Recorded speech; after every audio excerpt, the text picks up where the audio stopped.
Greetings and welcome to the ASTROLABE, where we are now officially, let's see, get the right light here. We are officially sponsored by ALP. Well, I mean, we're not officially sponsored by ALP just yet. Soon to come. But my mouth is going to be sponsored by ALP as I jabber away at you guys.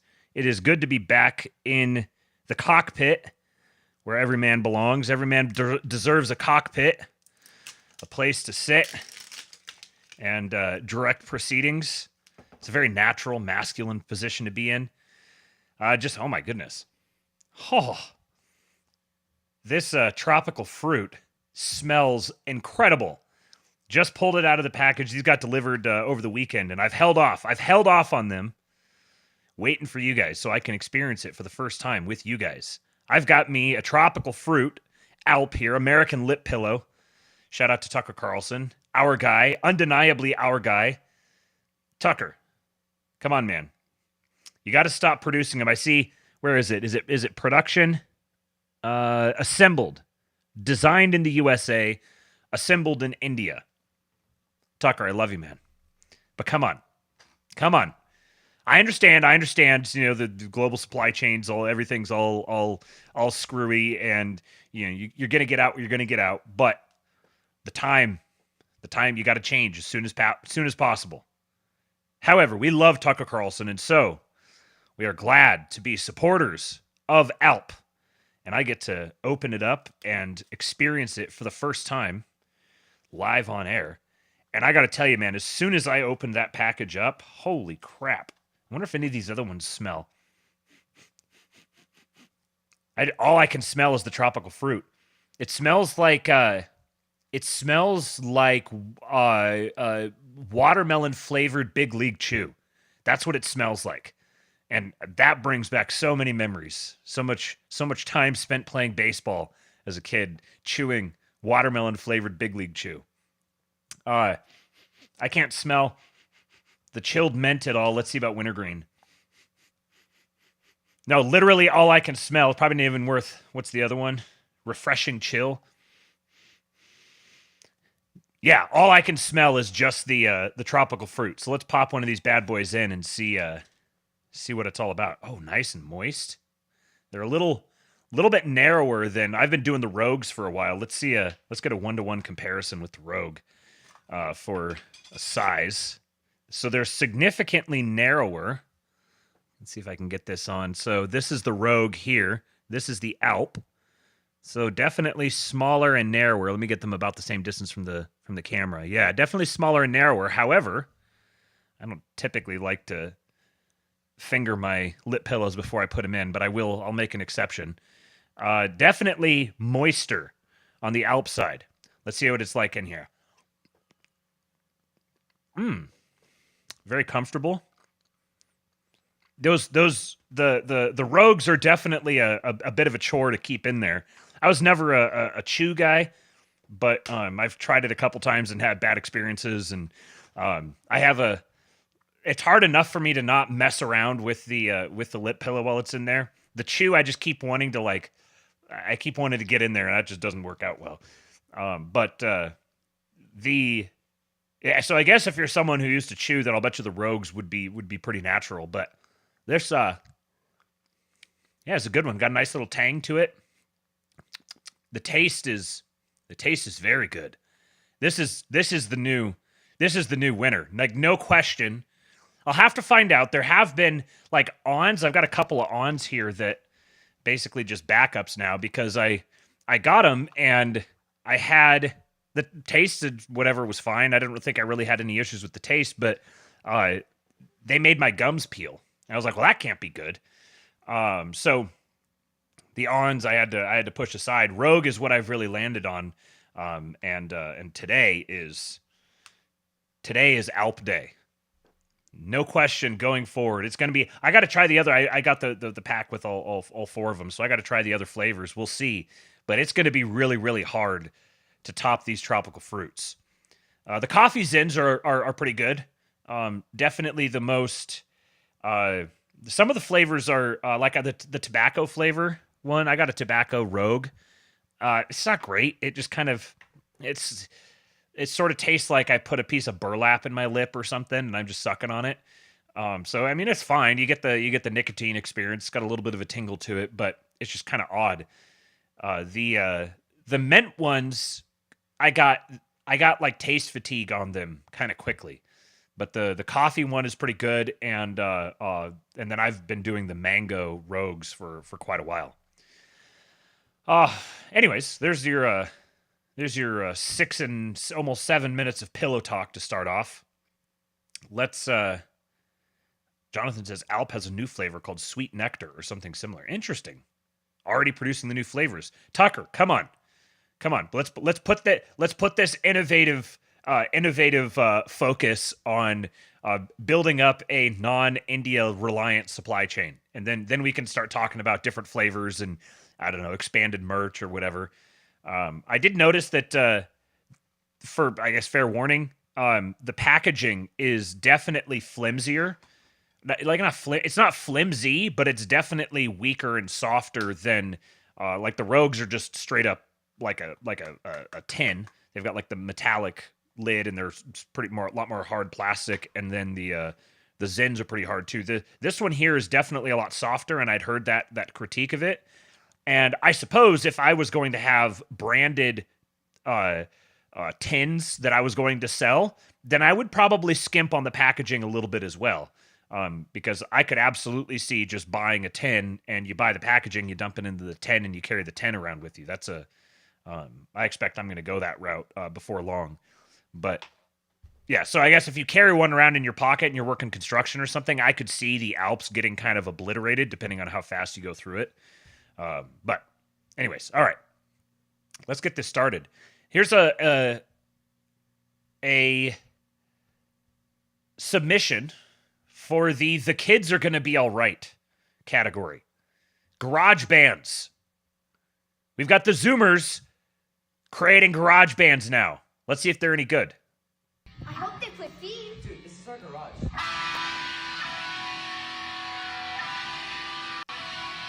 Just go inside for the night. Take your time, get your life. Johnny Day, yeah. I'm not getting bitch.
That's a better way of putting it than what I was going to say, Waylon Bros. It'll sound better once their nuts drop. Yeah, I was going to say that the lead singer, they're good, they're talented. The lead singer, I think, needs to get punched in the throat a few times, or he needs to just go nuts and smoke a pack a day for like 6 months. Get a little more rasp, a little more oomph in that. But otherwise, I was impressed. That was a live reaction. I saw the very beginning of it and then stopped and waited because I wanted to just react to it live. And yeah, these kids are going to be all right, man. All right, and here's one for the nostalgia portal. Someone made an AI-generated video of POV. You wake up as a teenager in 1990s America. Now, I didn't quite experience being a teenager in the 90s. I was close. Missed it by a year. But this still absolutely got me right in the nostalgias.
I do find it funny that those who are extremely online will understand this more than those who don't. But I find it very funny that the AI generating tool apparently has not been updated to recognize the POV meme, and that if you're going to caption the convention now is that if you're going to caption something with POV, it has to be not actually the POV. It's like it's POV would imply first person, and this actually presents it in first person. But I think the rules of the internet are that if you're going to caption something POV, then it has to be in second person or third person. But yeah, man, right in the nostalgias. Speaking of something a little nostalgic, but a whole ass vibe, as they say. Here's a Betty White bit. I wish you the best of luck with your campaign. Well, thank you, Craig. Would you mind hanging up one of my campaign posters?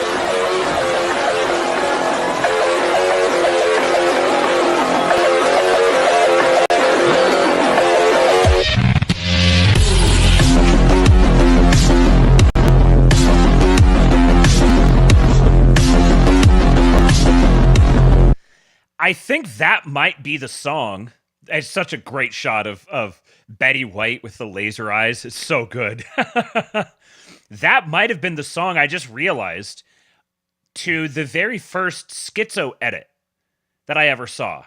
It was a Tucker Carlson bit that ended. I'm trying to remember what he was talking about in the bit, but it built up to a crescendo where it gave Tucker the it wasn't laser eyes. It was like I think it was like a weird, spooky, like kind of abstract wolf face with glowing eyes or something along those lines. And it was like Arkham Asylum vibes. It was this exact structure here, about 30 seconds long, and it just occurred to me that was something. I think first time I saw that might have been 5 years ago or 6 years ago. So whoever made that was ahead of his time. It's similar to the someone did something similar with Andrew Breitbart's little monologue where he's like you're gonna mock us, you're gonna spit on us, you're gonna call us scum or whatever, and he was like, no, fuck you, war. Someone did something very similar with that, and that was, hey, I guess those were like the prototypes of the schizo edit. I know I saw some people talking recently on the timeline about Michael Anton. And I can't remember who it was, but it was someone who I was kind of surprised they didn't know who Michael Anton was. And I thought, well, perhaps we need more people to be introduced to Michael Anton. As a reminder, this is Michael Anton from not like I think he's affiliated with Hillsdale, but what's the name of the foundation? It's not Claremont Institute. And he is now he is publicly debated in good fun, publicly debated with Curtis Yarvin a few times, and he is now, I believe, the director of policy planning at the State Department. And this is him absolutely cooking the National Review types.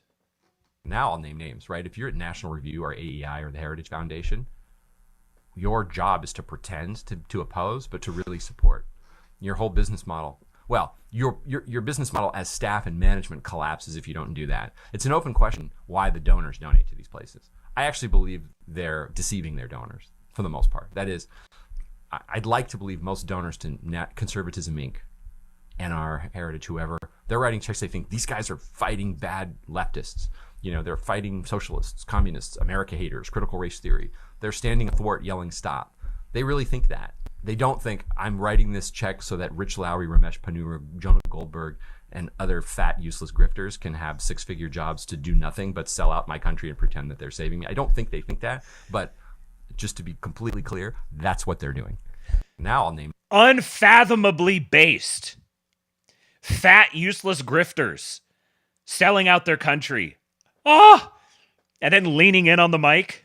That's what they're doing. Ah! Inject it straight into my veins. This, of course, was posted by Tom Sauer, quote tweeting a 2011 Jonah Goldberg tweet that says, "That said, I want to cut government spending with a chainsaw." How deeply, deeply ironic. Oh, that's just so good. What I want to know is, I've been having some of these conversations with some friends lately.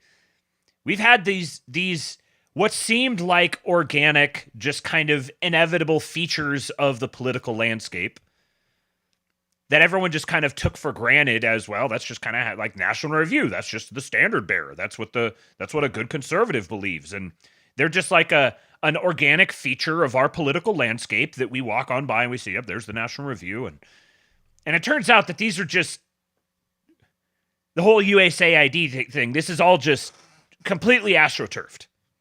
This is just donors with money dumping it into a grift factory that allows them to pretend that there's some sort of political consensus that there actually isn't. And everyone just assumes, all right, well, these are just guys who speak for everyone, so I'll just listen to them, receive my opinions from whoever they are. So my question is, where are those donors for our guys? Where are our guys patrons like that who will now you have to have a little discretion because you don't want to be dumping money into a bunch of fat useless grifters, and there's definitely plenty of fat useless grifters out there on the lookout for money. But it's become evident, it's become clear, demonstrably clear, that all of this leftism, all of this regime propaganda, all of this stuff was completely astroturfed. They just got a hold of the levers of power and started funneling the absolute trillions of dollars into all their different little pet projects. If our guys got even a sliver of that, just a drop, just a boop, it'd be glorious.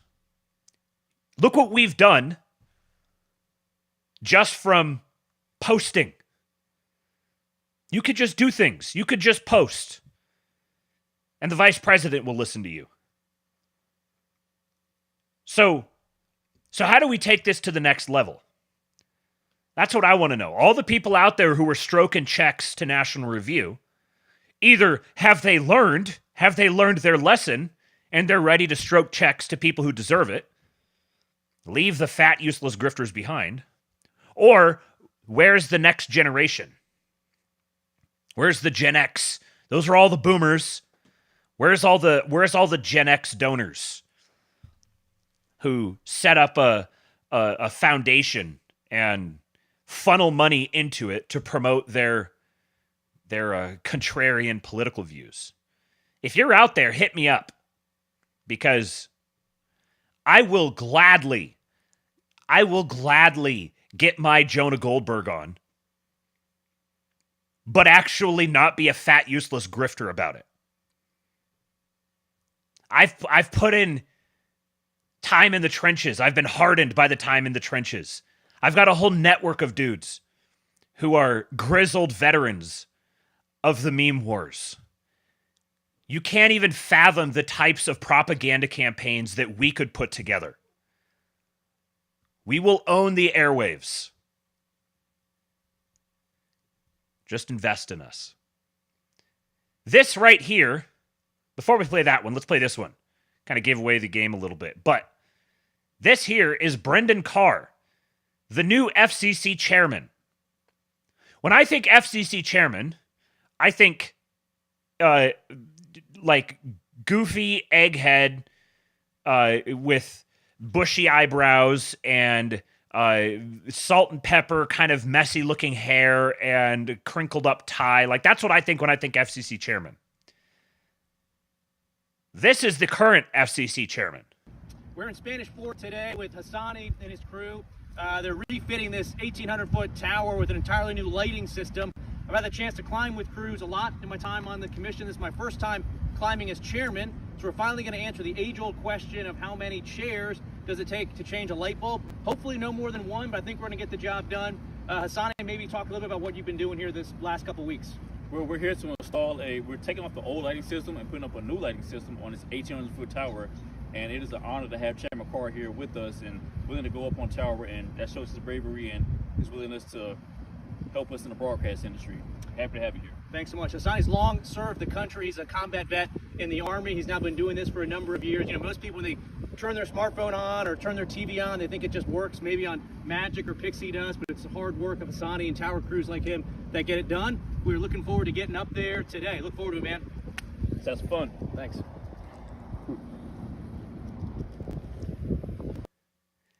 And so then this was taken several minutes later. All right, made it to the top with Hassani and his crew.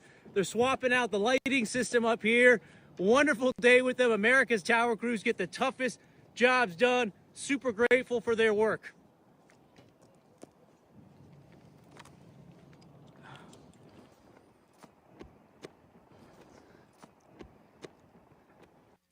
I worked with a guy for a while that actually owned a company that serviced that he employed contractors who went out and serviced these cell towers. And he told me a lot of stories about what it's like climbing up there. These dudes are absolute badasses. The guys that work in this industry are basically every single stereotype you have about, like, I don't know, Marines or something. That's what these guys are. A lot of them are former law enforcement or former military or former law enforcement. And they like this is, I'm not really that weirded out about heights. Like, I'm okay, but being up on 1,800 feet up on this tiny little pole, no. I am so glad that men like this exist. And this is badass as hell, having the FCC chairman go out and climb up there. And I guarantee you that those guys that he's climbing with think it's the coolest thing ever that he's out there doing it with them. Like, holy shit, the big boss is going to come down and do this. And then especially if he's a little bit of kind of an office guy, which he kind of looks like it. He looks like he spent a lot of time in offices. Then they're going to love this all the more. They'll be busting his balls. And that's a genuine, like, he's got to be in good shape to do that. That's a genuine exercise to climb all the way up there and navigate all of the ropes and harnesses and getting through narrow spots and everything. You couldn't be some, like, skinny fat soy nerd and be able to do that even for a photo op. That guy is a badass. Speaking of badasses, we're going to get into the lore. This is deep, deep lore. 18 years ago, this is from Jack Posobiec. 18 years ago, only one Duke student went on mainstream media to defend the Duke lacrosse players. How's that for a throwback? Duke lacrosse scandal. Only one student went on mainstream media to defend them. His name is Stephen Miller. He is now the Deputy Chief of Staff for the Trump White House. I think I speak for many students when I say that we're very, very concerned that two innocent people may have possibly just had their lives ruined. Lord, your first concern is that somebody's falsely accused? Don't tell me what my first concern is. I was disturbed to see how people were saying, why aren't they coming forward? Why aren't they saying what happened? Why haven't they spoken out against other players? But no one said, wait, hold on a moment. What if they're innocent? What if they didn't do anything wrong? And we are out of time, but I will say that these things don't happen in a vacuum. I understand your point, but it's also freedom of speech. People have a right, just like you're expressing your opinion. They do, but it was opinions. prosecuted as a witch hunt from the beginning. People presumed their guilt, and in America, we don't do that. Well, let's put it this way.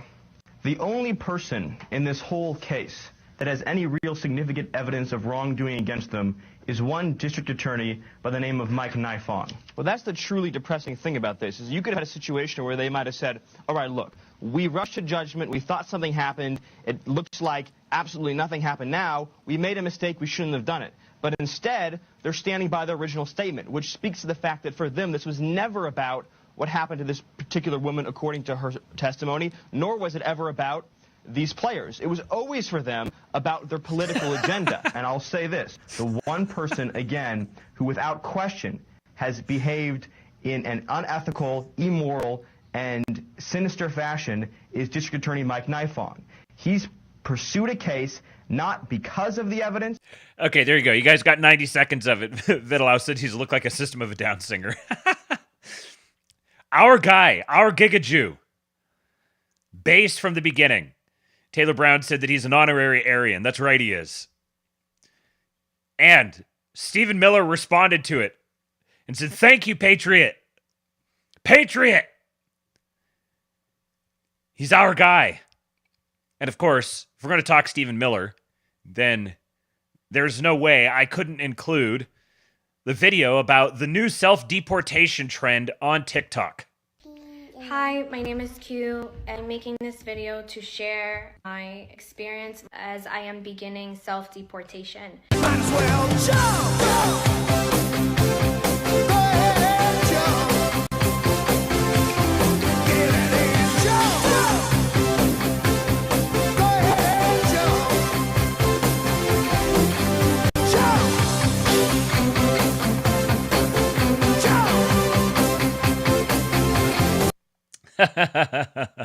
FB informant says you have to have a Jew lawyer, otherwise what the WTF are you doing? And then Hazael says that Serge is Armenian. They say Armenians are what you get when a Jew follows a rolling coin into a church. Racist jokes are so much fun. Imagine living in a world where you can't tell racist jokes. It's such a shitty world. It's so much better when you can tell racist jokes. Update on this story. So, a 402-acre Sharia city is being built in Texas, and you are helping fund it. America, wake up. A massive 402-acre Sharia enclave is rising in Josephine, Texas, and the U.S. government is effectively subsidizing it. Who is selling them this land? Who is approving this project? Who has approved this zoning?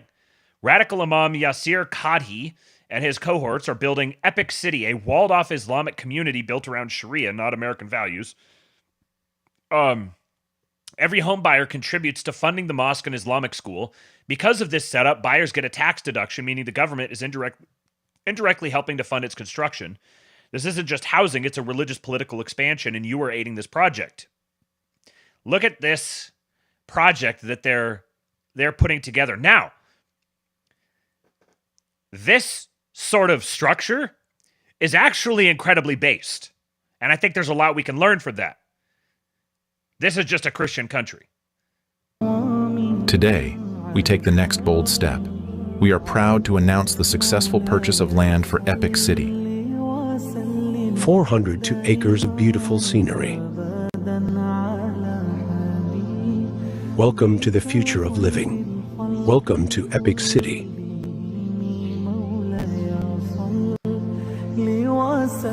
Nestled in the heart of Josephine, Texas. It is about 20 miles and 20 minutes from Epic. Allahu Akbar, Allahu Akbar. Welcome to Epic 2.0. Epic City is more than just a neighborhood. It's a way of life. A meticulously designed community that brings Islam to the forefront. A community that blends with nature, crafted to elevate your living experience. With single-family homes, multi-family townhomes and apartments, senior living, and in the heart a mosque and a school. Parks for Eid prayer, carnivals, and community events.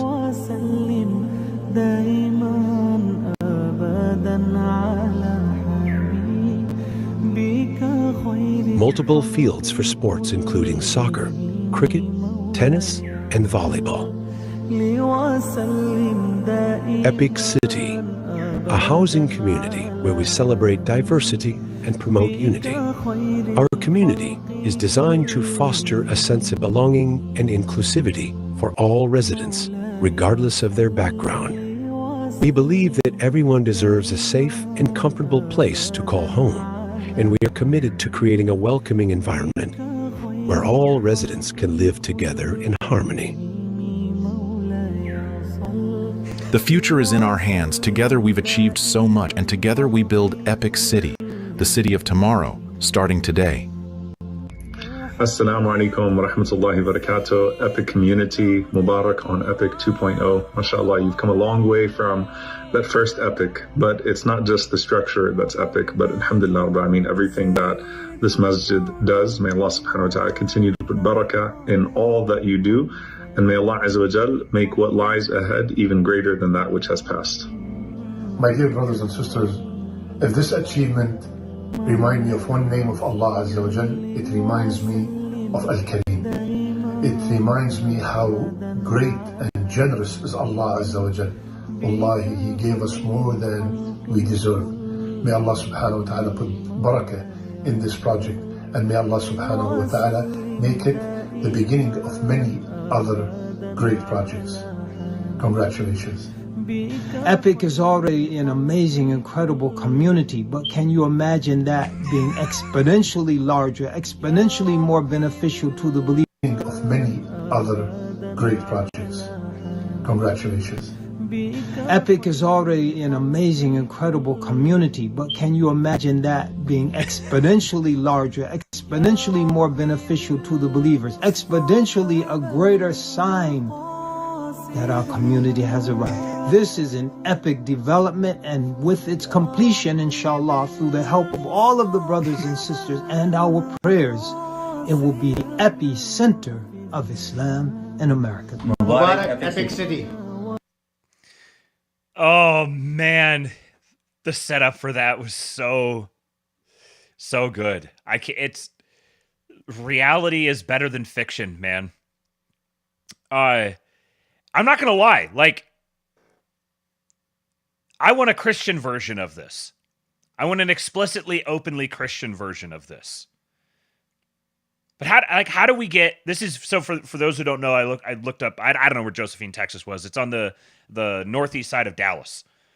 Dallas is a lot of people moving from Southern California to Texas to the San Antonio, Austin area, which granted is not lots of parts of Texas, but the San Antonio, Austin area and Southern California are culturally not that different.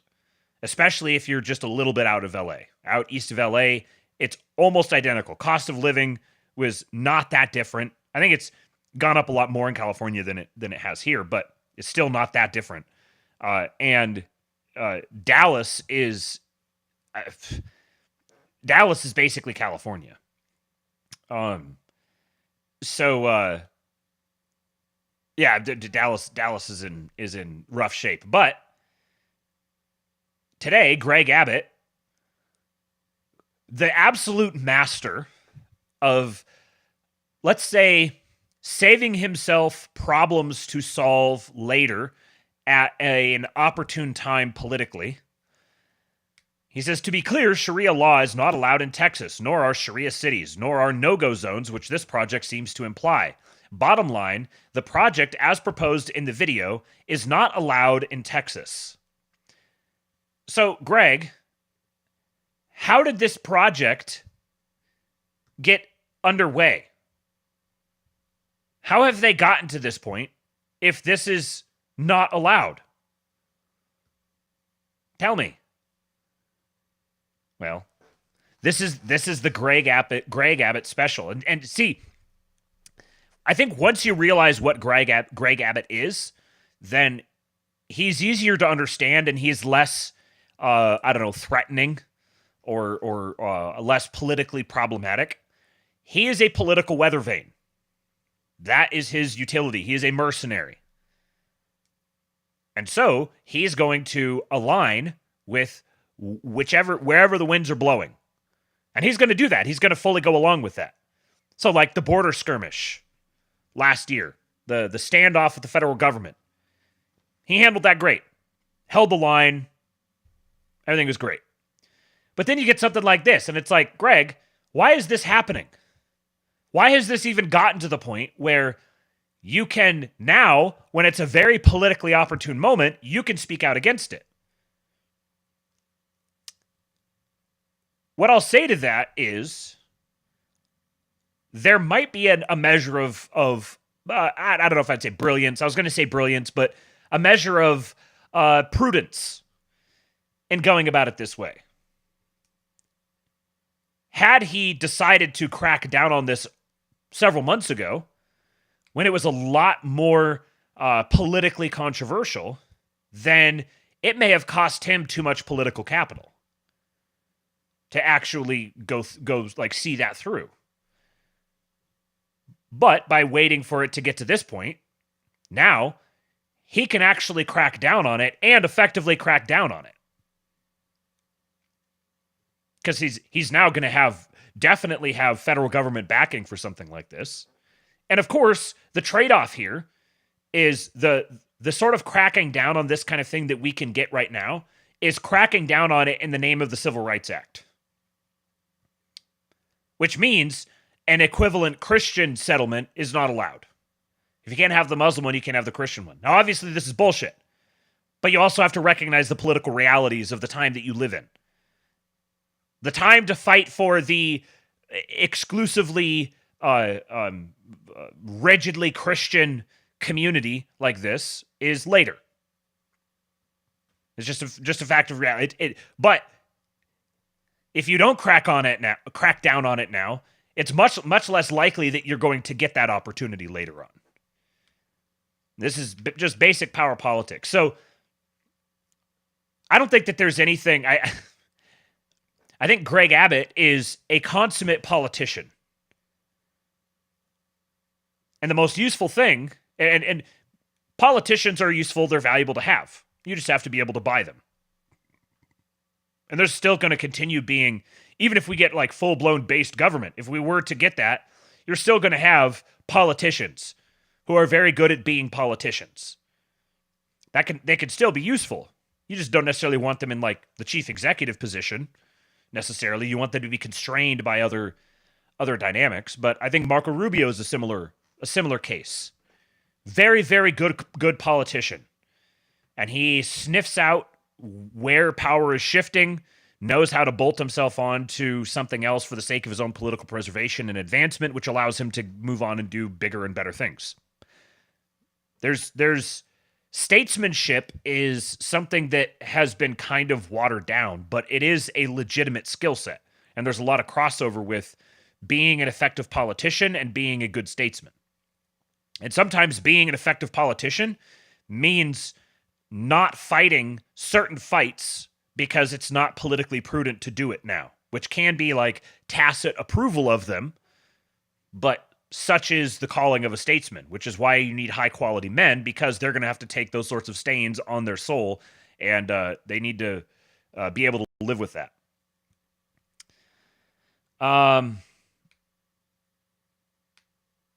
So then this is the other one. This is the one I thought I was opening when I did. Colony Ridge is the one that we've talked about in the past, the one that's down in the Houston area. And like 15 minutes after he tweeted about that other one, that last tweet was posted on at 9:53 this morning, and this one was posted at 10:11. He said, Colony Ridge is being targeted today. Texas DPS troopers and special agents are assisting Homeland Security investigations with an operation in Colony Ridge this morning. They are targeting criminals and illegal immigrants. I have worked with Tom Homan on this for months. Someone says, why would you announce this? And he said, the operation began hours before my post. Long before my post, anyone in the area would have known about the operation. So, all right, good job, Greg Abbott. Twice over, even if the first one, and really the second one, needs a big qualification to it, which is that these projects were allowed to be developed quite literally under his watch. And he permitted that. So if he's going to crack down on them now and he's going to make up for the fact that he permitted them before, okay, well, I'll take it. Just makes me wonder, what else have you been permitting, waiting for the right time to crack down on it? Speaking of cracking down, Dan Bongino is now deputy director of the FBI. We're getting full podcast bro occupation of the federal government. Trump announced it. It said, great news for law enforcement and American justice. Dan Bongino, a man of incredible love and passion for our country, has just been named the next deputy director of the FBI by the man who will be the best ever director, Kash Patel. So this is not an appointment coming from Trump. Trump is announcing that Kash Patel did it. Dan has a master's degree in psychology from SUNY and an MBA from Penn State. He was a member of the New York Police Department, New York's finest, a highly respected special agent with the United States Secret Service, and is now one of the most successful podcasters in the country, something he's willing and prepared to give up in order to serve.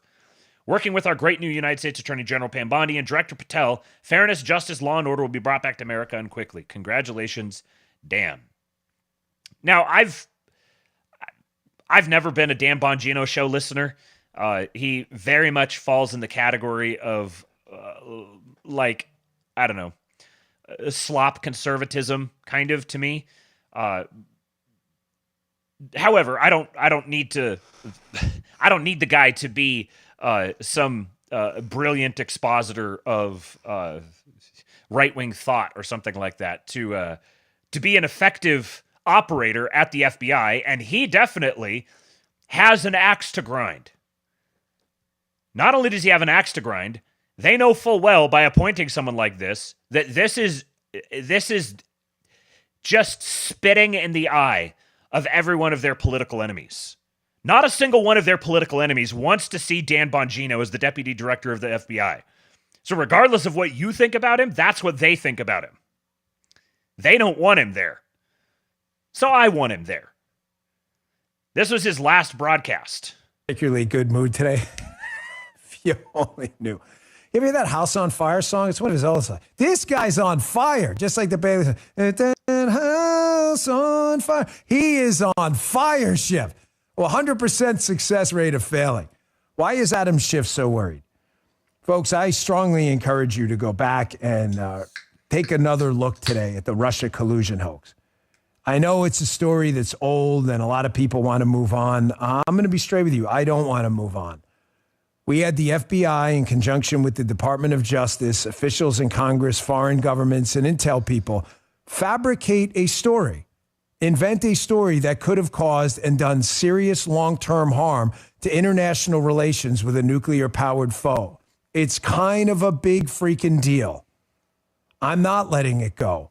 And you listen to me. This is going to be very important in the coming days. I'm not letting this go. I want to find out what happened because it can never happen again. Not to a Democrat, not to a Republican, not to a Libertarian, not to any United States citizen. You do not get to alter or try to change the course of electoral politics by fabricating a story, hijacking the justice system then to give the patina of truth to a fake story. You don't get to do that. Why do I bring that up now? Because who is the ringmaster of that circus? Yes, Adam Schiff. And no, I'm not letting it go. That was a signal. Because, assuming this is correct, like I said, I'm not a Dan Bongino watcher, but the person who posted this says, went back to Dan Bongino's last broadcast, and Adam Schiff is in hot water now. And it makes sense based on what he's saying there. He says, he's like, note what I'm saying. I'm not going to let this go. That's going to be particularly important going forward. I'm not going to let this go. Imagine if someone had told you a year ago that Dan Bongino was going to be appointed deputy director of the FBI with a vendetta against Adam Schiff. Looks like we need a whole new round of we are going to fucking kill you memes. And here's him.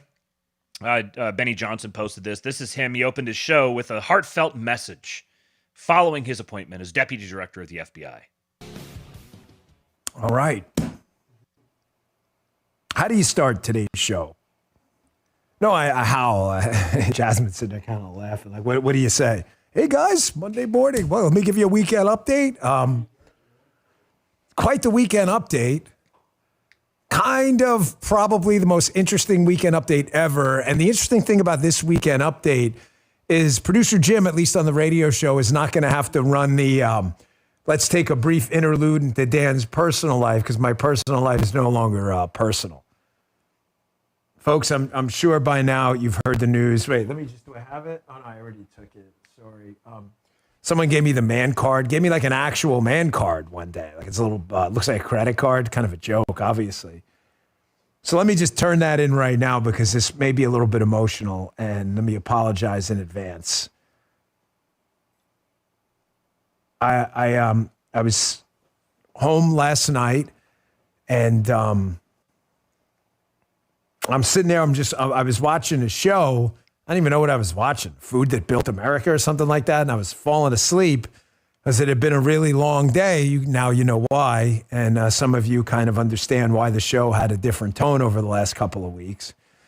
And I got a call from the president, and he couldn't have been nicer.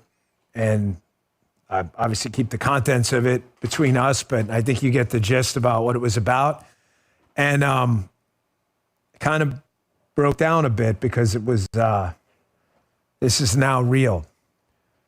So President, Attorney General Bondi, and now Director, gosh, that sounds good to say, FBI Director Akash Patel offered this role, a role I expressed an interest in. And ladies and gentlemen,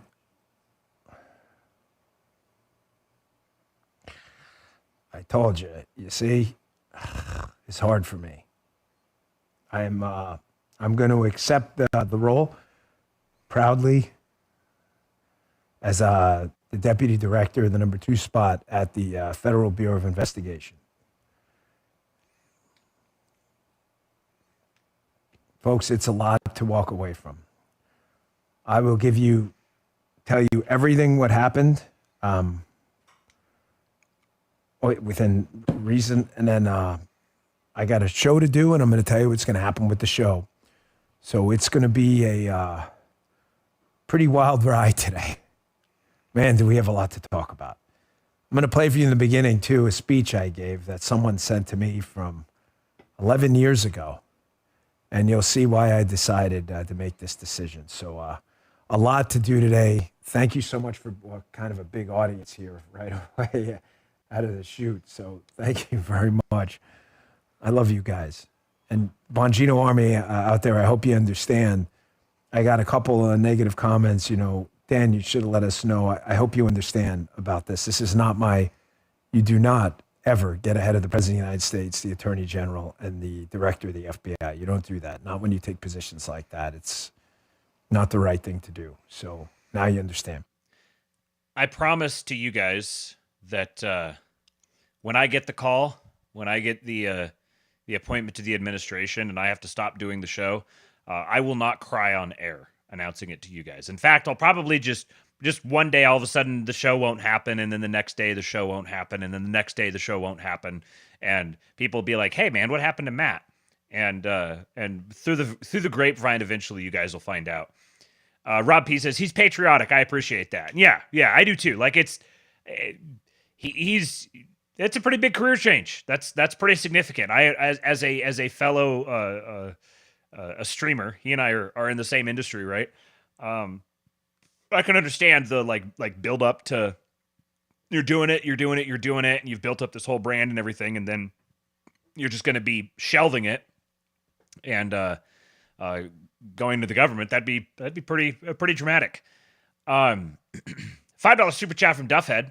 He says, breaking the seal, get the fat chats flowing, Labians. And then Andrew Starr adds on with $10, and he says, yes, sir. Labians unite under our fearless lord of the swiggles. That's right. You got to keep your head on a swiggle. And then Andrew with another 2, he says, get some chats going and hit the like. Thank you guys for the super chats. Do hit the like button, folks. I hadn't mentioned that yet. We're up to 53 likes. Yeah,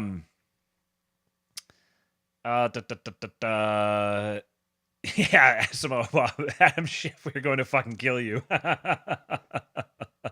Yeah, this is like, they mean business. So, a whistleblower just revealed that the FBI is deleting massive amounts of evidence, so Kash Patel and Dan Bongino can't use it. you maybe give us a closer in perspective as to what the subversion is happening inside of the building? That face right there is like, that is an archetype if I've ever seen one. Right now, I mean, it's obviously you're going to have like an antibody reaction to somebody Absolutely. like Cash. I'll give you a big one that I heard recently, which was already passed on, is that there are FBI servers that are sort of standalone, and people inside the FBI have been working night and day to destroy files on these servers. And I was told that once these files are destroyed, the way they are set up, that even Elon Musk could not restore them. So that's happening right now as we speak. That's happening with Kash Patel being the director. It was happening before he got there. And so that subversion, like I said, started immediately. And it's only going to continue. These people, and here's another example I was told. Last week, right out of the gates, Kash Patel came out and said 1,500 people, 500, you're going to Alabama. You're still going to be headquarters personnel, you're going to Alabama. 1,000 of you, you're going out to the field. He said this long before the election even, that he said if he was in charge, he would say, let cops be cops, and so go out and be cops. Already, people are saying, we are not going to comply with that. We are going to make it seem as if we transferred. We're going to do what they call, quote unquote, paper transfers, and we're not going to obey these lawful orders. I don't know if you heard Stephen Miller in the last few days. He came out and has given a great civics lesson on Article 2 of the Constitution. The FBI falls under the executive branch, and you have these career bureaucrats who say, no, we answer to no one. Well, hopefully that's going to change, and I think under Kash Patel and Dan Bongino leadership, I think it will. But they've got to root out this subversion first. Somebody who works inside of the West Wing came up to us in a private setting when we were in D.C. and said, you would not believe the number of times that my office has to be swept for bugs. It's crazy. And inside the White House has to be swept by agencies to figure out if there's electronic monitoring that's happening to us on a daily basis. It's crazy. That's quite an admission. There's a rumor that's been going around that a couple people tagged me in, and I appreciate that. There's a rumor that's been going around that the Oval Office itself, the Resolute desk itself, was bugged. And I haven't been able to completely substantiate that. I haven't been totally plugged into the news cycle over the weekend. But think about the mindset of the people who are in the building there. If they're sweeping for bugs on a regular basis, who do you think they're sweeping for bugs for? Like, who do you think they think might have put bugs there? This is regime change. This is a coup that's happening. It's playing out kind of in slow motion, relatively speaking, but it is a coup. The previous government, not just the government officials, and we're having like a transition of power to new government officials, but it's the same government. This is a different government altogether. That's what's coming in. And they're going to retain pieces of the old one, but they are engaged in soft warfare with the outgoing government.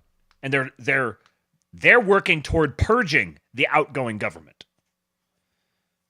Easy. Any idea what's on the servers that's so damning that it has to be siloed into such a secure facility with the lack of redundancy or capacity for anybody to go through and sort of from like digital forensics, right? You can uncover most data that's deleted, you can uncover it in some capacity. So somebody's worked very hard to make sure that this data that you're talking about can be deleted and destroyed forever. Any idea what it is? No idea on what it is. I can only speculate, but you mentioned the Epstein list. I'd imagine it's cases like that. It's intel cases that are very siloed, very secretive. And I'm sure there's probably even information regarding the FBI's own subversive measures against Americans, against American politicians, for instance. We learned over the last few days that the Oval Office was bugged, and they took out the Resolute desk to inspect it more. Who's doing that type of thing, Benny? It's going to be, if they're operating at all as they should be, it's going to be the FBI, because they're the domestic agency. Now, is it beyond the CIA or NSA playing a role? No, not at all. Because I think all of these agencies at this point do not have the best interest of the American public in mind. That's something that the Trump administration is trying to change. But it's going to be an uphill battle, I believe, for the entire term. So Venrus Unbound said, not the Resolute desk. From what I've been told, the Resolute desk is undergoing maintenance, and there is a temporary desk in the Oval Office at the moment. And I'll just say that that's a very good cover for a very good cover story for why they moved it out there. Now, I would also say, do they, like, why would they need to move it out to sweep it for bugs and remove bugs? Maybe there's that much activity going on in the Oval Office, but like they can't have a team come in at night and spend a couple hours in there. Maybe there's a lot more to the Resolute desk than I realized. And I know it's got little trapdoors and such in it, so maybe it's not as easy as just coming in and just sweeping it. I got a very interesting thing. Eye Patch McCain here and Tucker Carlson apparently are going to have to duel it out or something like that. But Amy has just given me the incoming warning, so I'm waiting for the door to open. Get your oinks in the chat preemptively. There you go. Screwed up, Texas. Get the oinks in the chat. Little man's coming. Tom's got oinks. They probably have to get the x-ray machines out. Rob's got a bunch of oinks. Here he comes. Oh, Nephilim's got a dragon. He remembers. We'll see what he is today. I can't remember. Earlier, he was running around in the backyard preparing food to feed his goats. And he had to feed them rocks because they'll just chew on anything, and he needs to keep their teeth cut down to size. So he was including rocks in the goat food. And I told Amy, we need to get somewhere and get him some actual goats so that he's already going out and working to take care of the farm animals, even though he doesn't have any. I hear footsteps. There are so many oinks in the chat. He's going to be delighted. Sounds like we got it earlier. There he is. What do you got? Yeah, Mommy told me. Look at all the oinks. She's not supposed to. She was giving me a warning so that I would be ready for you when you came up. Look at all these oinks. Everyone's posting oinks in the chat for you. What do you think of that? I love that. Can you ask them to post peacocks in the chat? I don't know if they have peacocks. Guys, do you have peacocks? Can you post peacocks in the chat? What do you have? What are you holding? What is it? Whirligig. You got a whirligig. You want to show it to him? Look at that. You got a whirligig.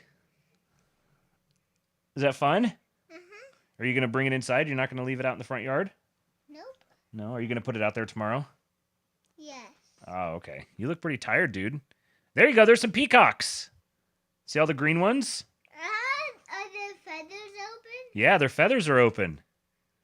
Look at that. Do you want to watch me open my feathers? Yeah, show me how you open your feathers. Wow. He's bending down and moving his arms up like this. And my feet.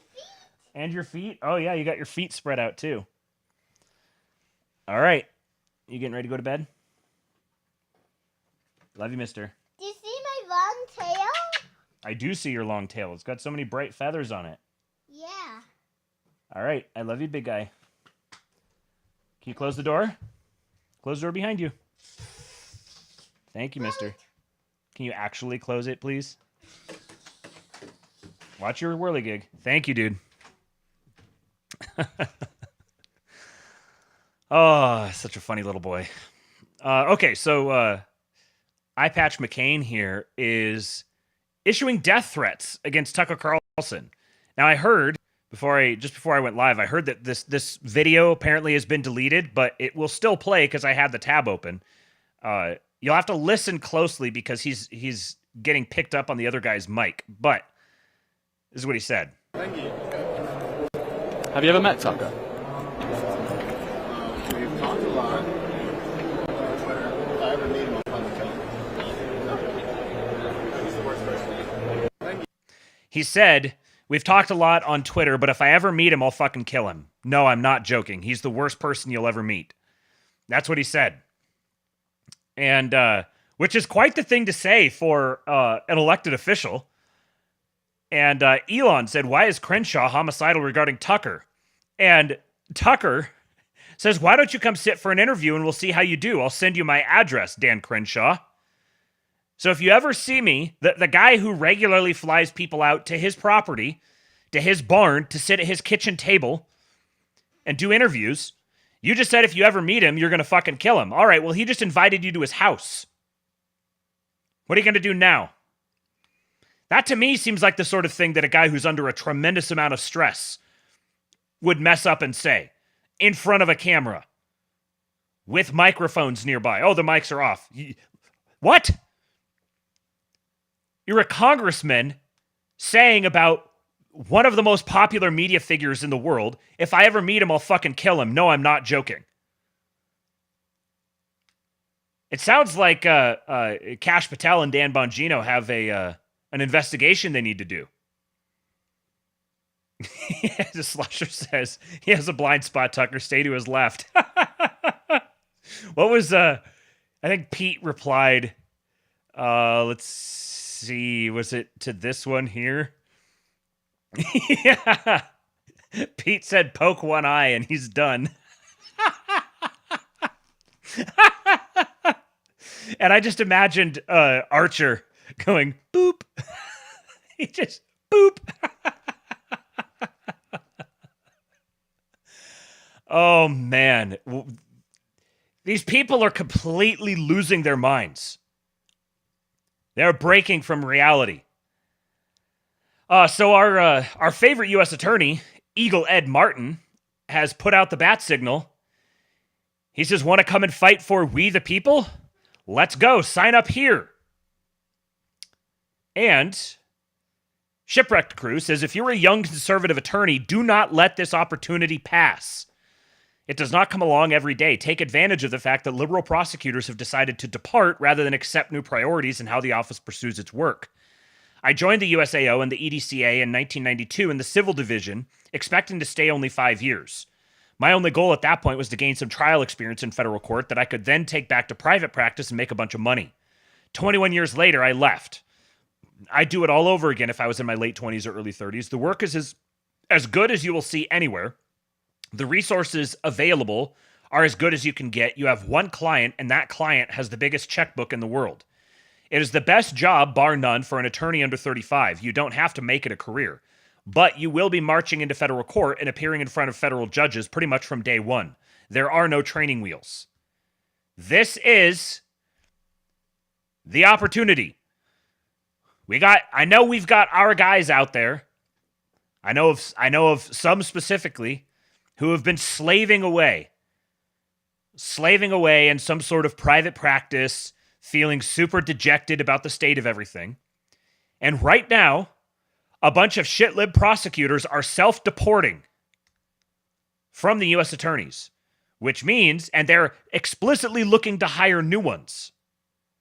There has never been a better time for you to advance your career and to play a part in completely shifting the legal tenor of the entire, or shifting the tenor of the entire legal administration. Imagine getting an entire generation of under 40 hour guys in the U.S. attorneys. Think about what it could look like 20 years from now. A radical change. And incidentally, this is also why all of the people who said that our guys should just be looking for blue-collar jobs, and you've got to check out of the white-collar world, that's bad advice. We need our guys in the blue-collar world, and we need our guys in the white-collar world too. Now I'm going to give you some lib tears here. Laid off IRS employee cries on local TV. A former IRS employee right here in Houston, he was one of thousands of federal employees abruptly laid off this week. He sat down exclusively with Michelle Choi to share how he's feeling and his message to those in power. So this is what media in Houston is focusing on.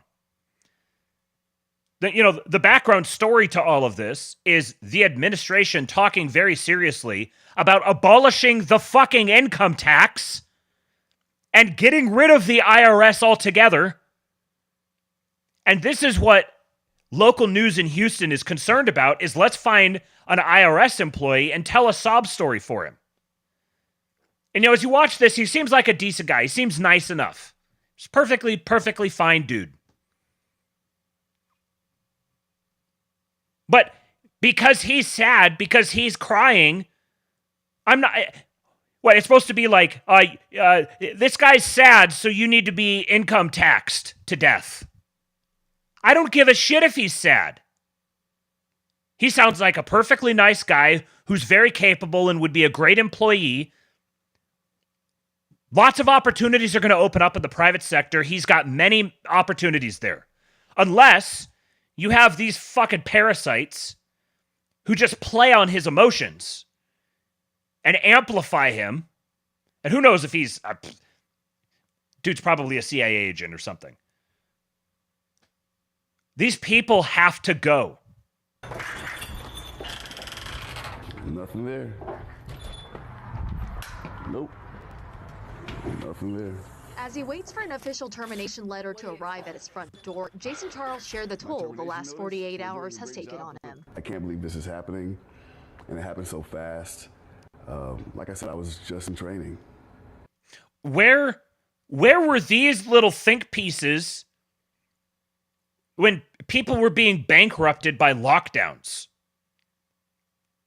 Where were these? Where were the sob stories about the small business owner whose life dreams were going up in smoke because they had to make payroll and they couldn't get any, they had employees to pay and they couldn't function, they couldn't operate their business. Where were the sob stories then?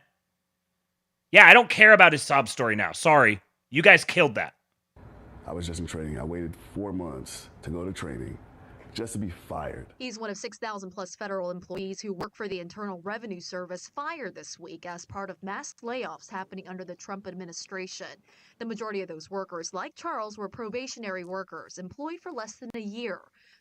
Where were these think pieces when American workers were being laid off in mass to be replaced and then ordered to, if they wanted their severance package, they had to train their foreign H-1B replacements? Where were these sad stories then?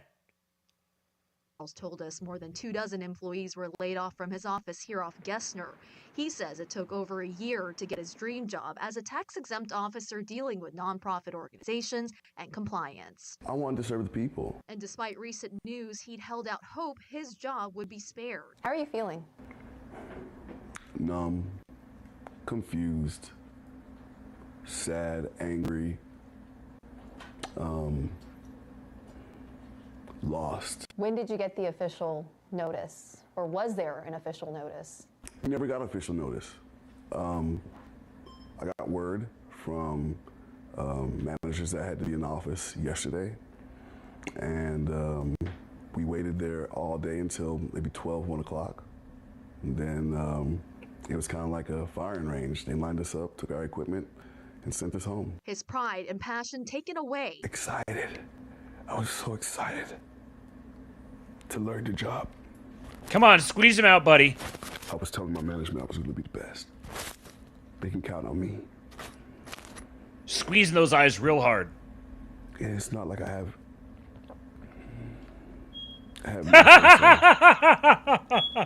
they just toss you away. And I thought corporate America was like this, not the government. I thought the government takes care of their people. When asked why he would speak out now, this was the only way I had a voice. The only way I had a voice. I can't go to Washington and go in the Oval Office. I can't contact my congressman. He's too busy. He doesn't want to hear me. I try to reach out. This is the only way I can get people to hear what happened. According to a statement sent to KHOU 11, the National Treasury Employees Union president representing the Houston area believes more than 200 people working for the IRS offices in Houston have been fired just this week. These layoffs, of course, happening in the heart. Wrongfully terminated. Excuse me. Them being terminated is, by definition, rightful. Because the person who terminated them has the unilateral authority to terminate them. That's what an executive is. That's what the chief executive is. Explicitly, per Article 2. Of tax season. Every department has a probationary employee. Every department will be impacted. Yes!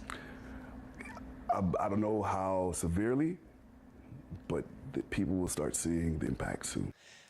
Guy's got an awful nice house. Well-dressed, nice house. But he's like been slaving away and training. And he's like just a probationary employee for the IRS. Just right on the cusp of his big break. Huh. Charles believes there will be a ripple effect. Do you want your job back? I would love my job back. Beep. I would love it back. To serve the American people and talk to people that I've talked to, I would love my job back. And has this message for the president. Let us work. Let us do what they employed us to do, what we took our oath to do. In Houston, Michelle Choi, KHOU 11 News. And you can hear Michelle's extended interview with Jason streaming right There now was on more! Plus, be sure to download for free. An extended interview. Yes, I'm with Bryce. He is 100% an actor. This entire thing is bullshit. But that's definitely his house. It's obviously his house. I got a super chat in here. I want to grab that before it gets too far away. I see you guys are building towers in the chat. Good for you. $10. Got us some European American bucks. Slosher says we need to find articles from the 1870s about out-of-work overseers. Oh my God. Oh yes, that's a great idea. And then this here, Piquinones. Shout out to the great friend of the show, the great Piquinones. The quiet part out loud. So here's an NBC News headline being tweeted out by Nina Turner. Much of the black middle class was built by federal jobs. That may change. For the last several decades, federal jobs helped black workers find stable work with guardrails to prevent bias. But mass cuts are threatening decades of upward mobility. And Mimetic Sisyphus says, every now and then I run into a stat from the white identitarian corner of the internet that is so ridiculous, yet true, that if I were to repeat it to my liberal friends, they would accuse me of KKK propaganda. I laugh when I see these because I know within a few years, progressives will tweet out the same stat, thinking it's somehow a good thing. Well, it didn't even take a few years. This guy, Juan Isidro, says 65% of black women with university degrees work for the government. Read that again. Not that 65% of workers are black women, but 65% of all college-educated black women are employed by the government. They literally have no job market. For people doubting the numbers, 256,000 black women work for federal government at approximately 3 to 6 times the representation rate versus the population. Federal plus state plus municipal plus regional headcount is approximately 10x federal, and 2 to 2.5 million of the black women work for the government. Do the math. Quite literally, UBI. It turns out that we've been paying reparations all this time to the DMV lady occupied government. And now they've all got to go. Sorry. Not sorry. You got your reparations.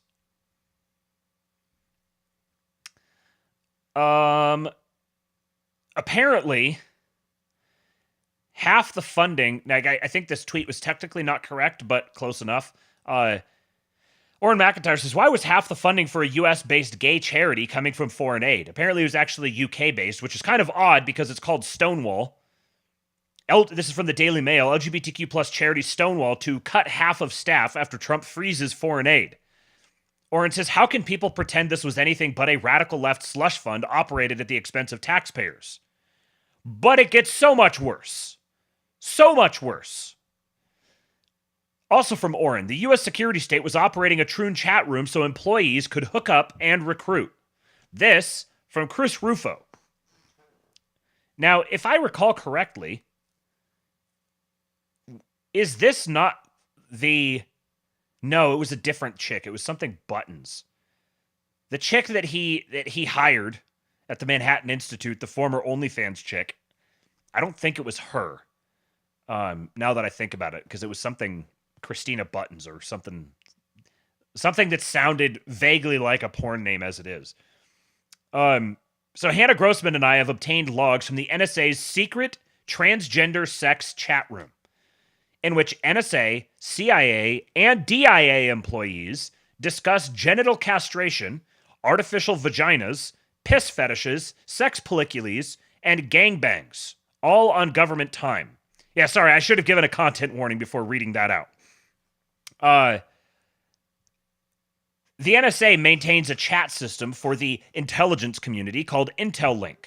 The servers are supposed to be used for government work, but gender activists have hijacked at least two channels, LGBTQA and IC_Pride_TWG, to discuss fetishes, kink, and sex, all legitimized as, quote, DEI.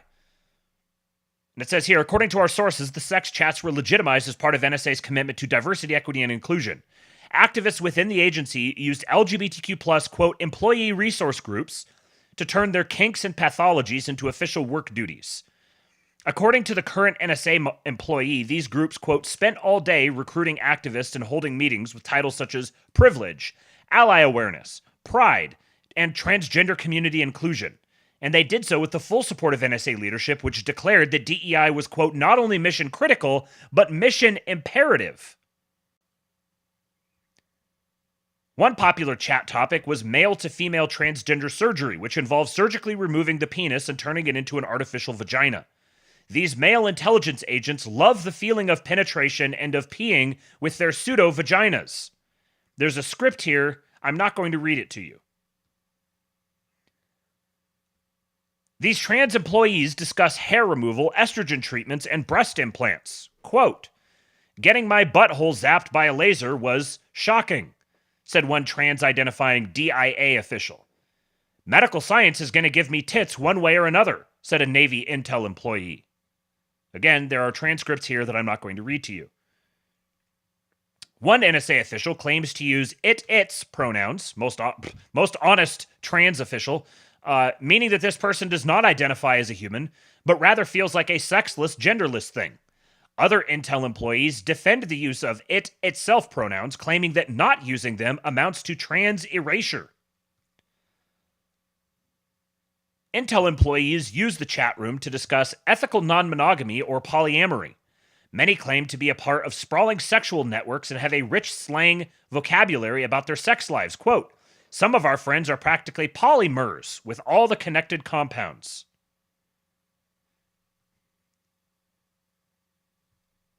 Read the full story about the NSA's secret sex chats exclusively at City Journal. The NSA's secret sex chats. The link is here. If you would like to go read the whole thing yourself. Kingpilled Substack is where I post all the links.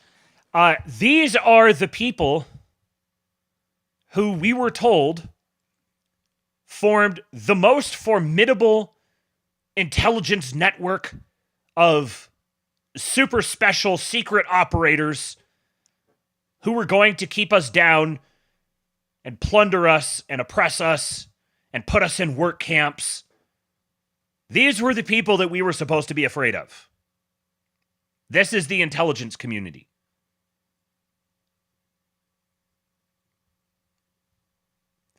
Anyone who didn't recognize this a long time ago should do much less speaking in public.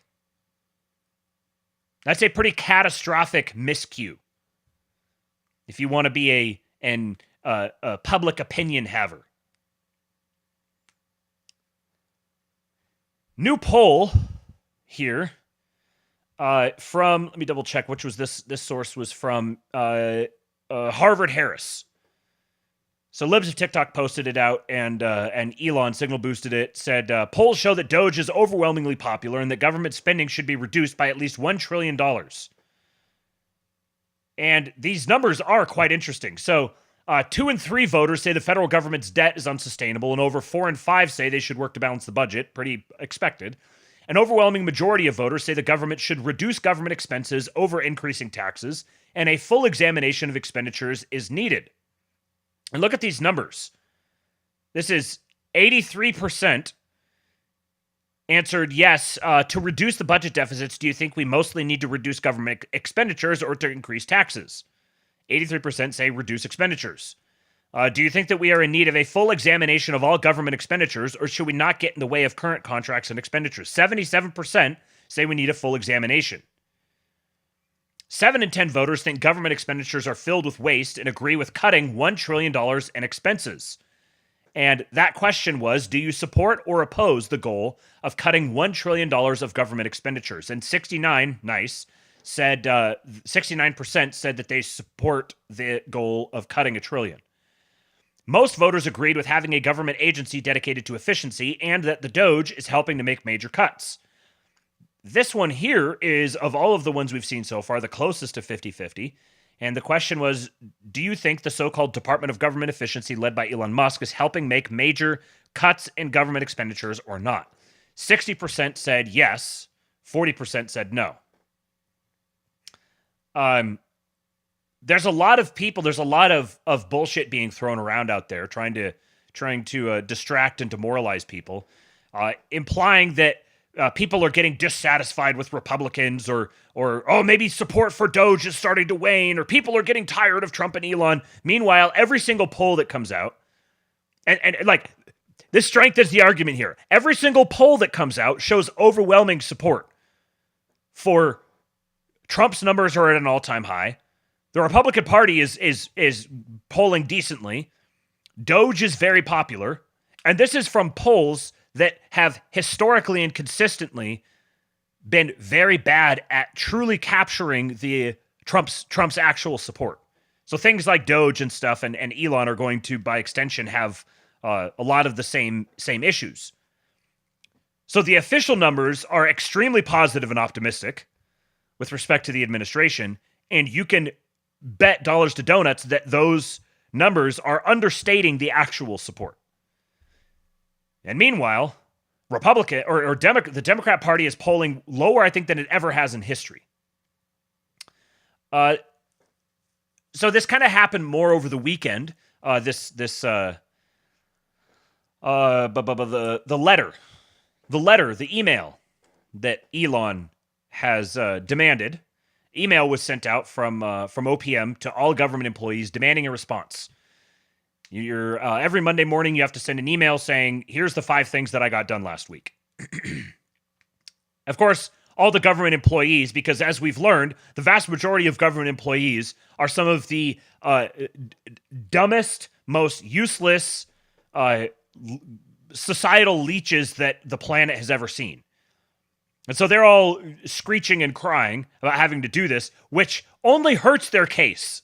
Because there's not a single person out there who hears, we're going to send a letter, we're going to demand an email from every government employee describing what they got done. There's not a single person who hears that and goes, well, that's unreasonable. That's unrealistic. You can't possibly expect that out of someone. Sending a quick 5-minute bullet point email just saying, here's the things I got done. There's not a single person who feels bad for a government employee having to do that. And they're screeching and crying about it, which just makes them even more unpopular and makes people even more willing to shit can them. But here is the president, as posted by Elon, explaining the actual thinking behind this, which honestly was pretty obvious from the jump. Oh, hold on. Got to pull the volume up and slow down the playback speed. Do you think that Doge could benefit from more streamlined communications? There was that email telling employees to give 5 things that they've done last week.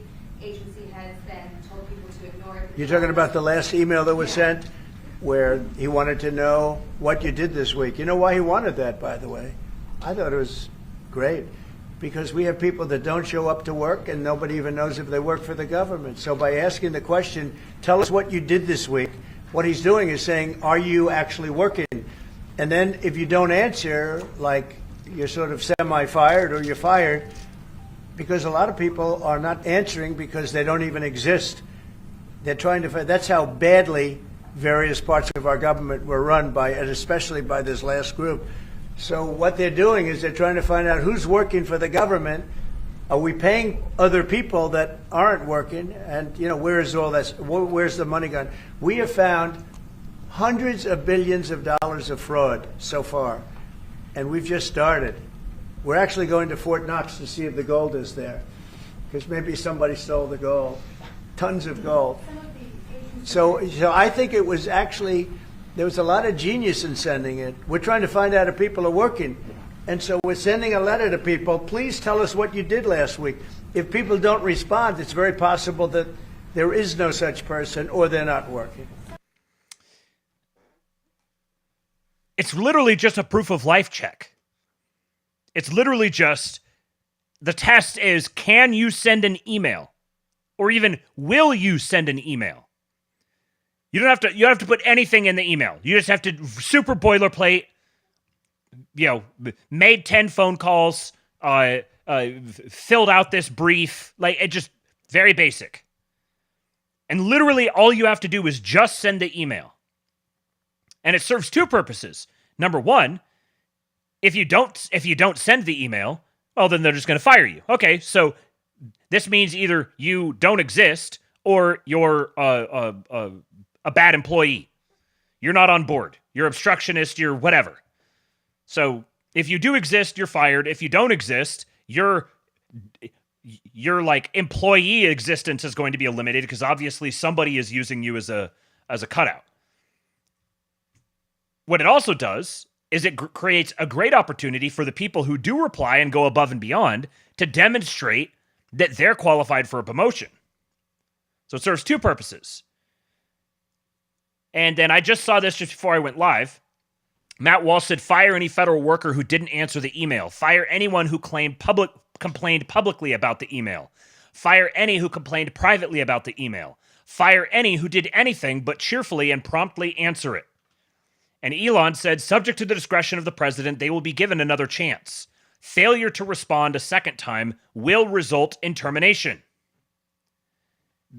This is just, could not make me happier. Now it's memed this into reality. And for those who don't know, there was when Elon was taking over Twitter, there was some texts that were released between him and the previous CEO, Parag Agrawal, or some non-American name.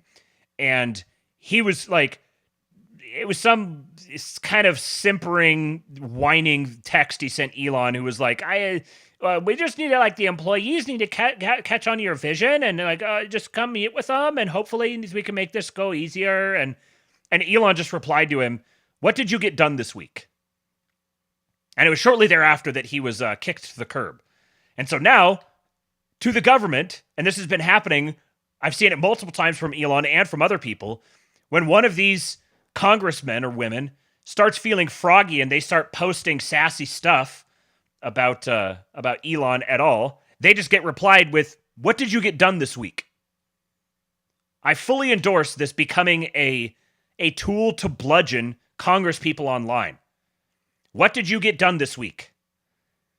Even if they can actually say there was serious things that they did, you know, did lobbying, whatever thing they did, met with lobbyists and negotiated this thing and met with this and talked about that, whatever. Just constantly hitting them over and over again with, what did you get done this week? What did you get done this week? You are a peon. You are an employee. You're nobody special. Prove that you did anything. Prove that you're worth keeping around. We've been bullying journos. It's time to bully Congress people. On Twitter.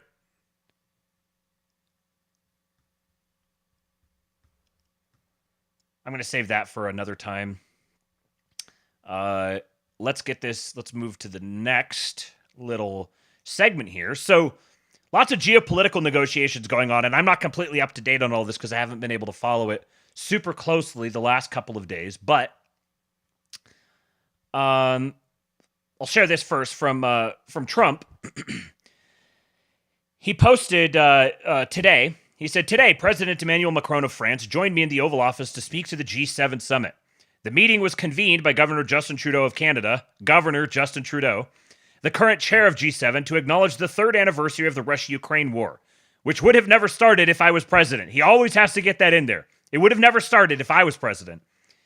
"Everyone expressed their goal of seeing the war end, and everyone in the G7 wants to see the war end." Okay. "And I emphasize the importance of the vital, quote, critical minerals and rare earths deal between the United States and Ukraine, which we hope will be signed very soon." Now, last I saw, on Friday, there was, first, Zelensky was not going to agree to the deal. Then he was going to agree to the deal. Then he was not going to agree to the deal. And from the sound of it, it's still up in the air as whether he's going to agree to the deal. The little actor is acting his ass off, but he's not very good. And his patrons are drying up very quickly, and he's getting backed into a corner where he is not only is he no longer going to be useful to anyone, but there's going to be a lot of people who want him dead, and he's not going to have the protection that he used to. I'm not saying he should be dead. I'm just describing the facts as they are on the ground. He says this deal, referring to the deal between the United States and Ukraine, which is an economic partnership, will ensure the American people recoup the tens of billions of dollars in military equipment sent to Ukraine, while also helping Ukraine's economy grow as this brutal and savage war comes to an end. So billions of dollars were sent over there, and they want their tens of billions of dollars back. We are going to end this war, and you are going to repay us for everything that we put into it, and that's going to be done in the form of us taking your rare earth minerals. We will take those, thank you very much, and we will have we will set up our infrastructure so we have a security interest in the area. This is the way that you're going to have peace and stability in the Ukraine. The Ukraine is going to be a satrapy of the United States, where we have commercial interests, and so we have a vested interest in war not breaking out to protect our commercial interests. At the same time, I am in serious discussions with President Vladimir Putin of Russia concerning the ending of the war, and also major economic development transactions which will take place between the United States and Russia. Talks are proceeding very well. So there's clearly two separate things that are happening here.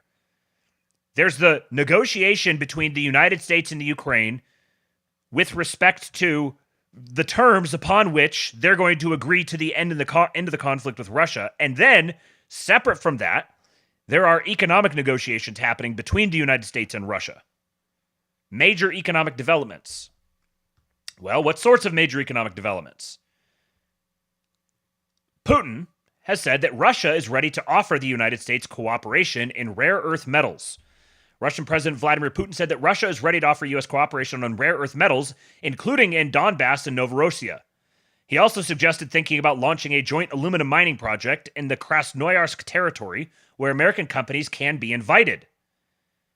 So inviting American companies this means sanctions are gone, and we're opening up an economic relationship and developing economic partners together again. This is worst case nightmare scenario for the EU. This is glaring red alarms, bells ringing, sirens, lights flashing, red alert, nuclear meltdown status. He estimated the investment in this project at $15 billion. As the president noted, the Russian Federation is ready to provide 2 million tons of aluminum to the U.S. market, and this, according to him, could stabilize world prices. And apparently, I didn't know this, but apparently the United States is a massive importer of aluminum. And then I've got a series of let's see here. I've got a series of comments. Well, first here is comments from Trump regarding this issue. Again, sitting here right in front of Mr. EU himself.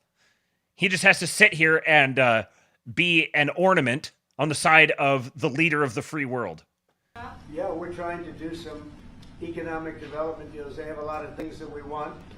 and we'll see. I mean, I don't know if that will come to fruition, but we'd love to be able to do that if we could. You know, they have massive rare earth.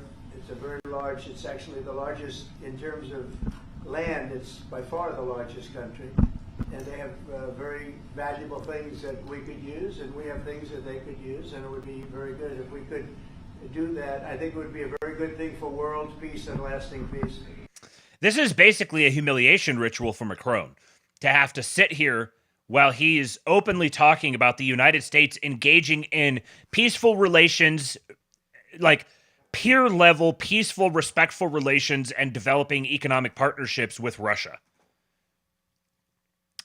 Now, here's some comments from Putin, and they're all in Russian with captions. So I'm going to do my best to just read along with them for those of you who are listening and not trying to sit here and watch the captions, but they're very much worth hearing. He says, I propose, as we agreed, to examine in detail today the issue that was discussed at the recent Forum of Future Technologies. I mean, the development of the domestic industry of rare and rare earth metals.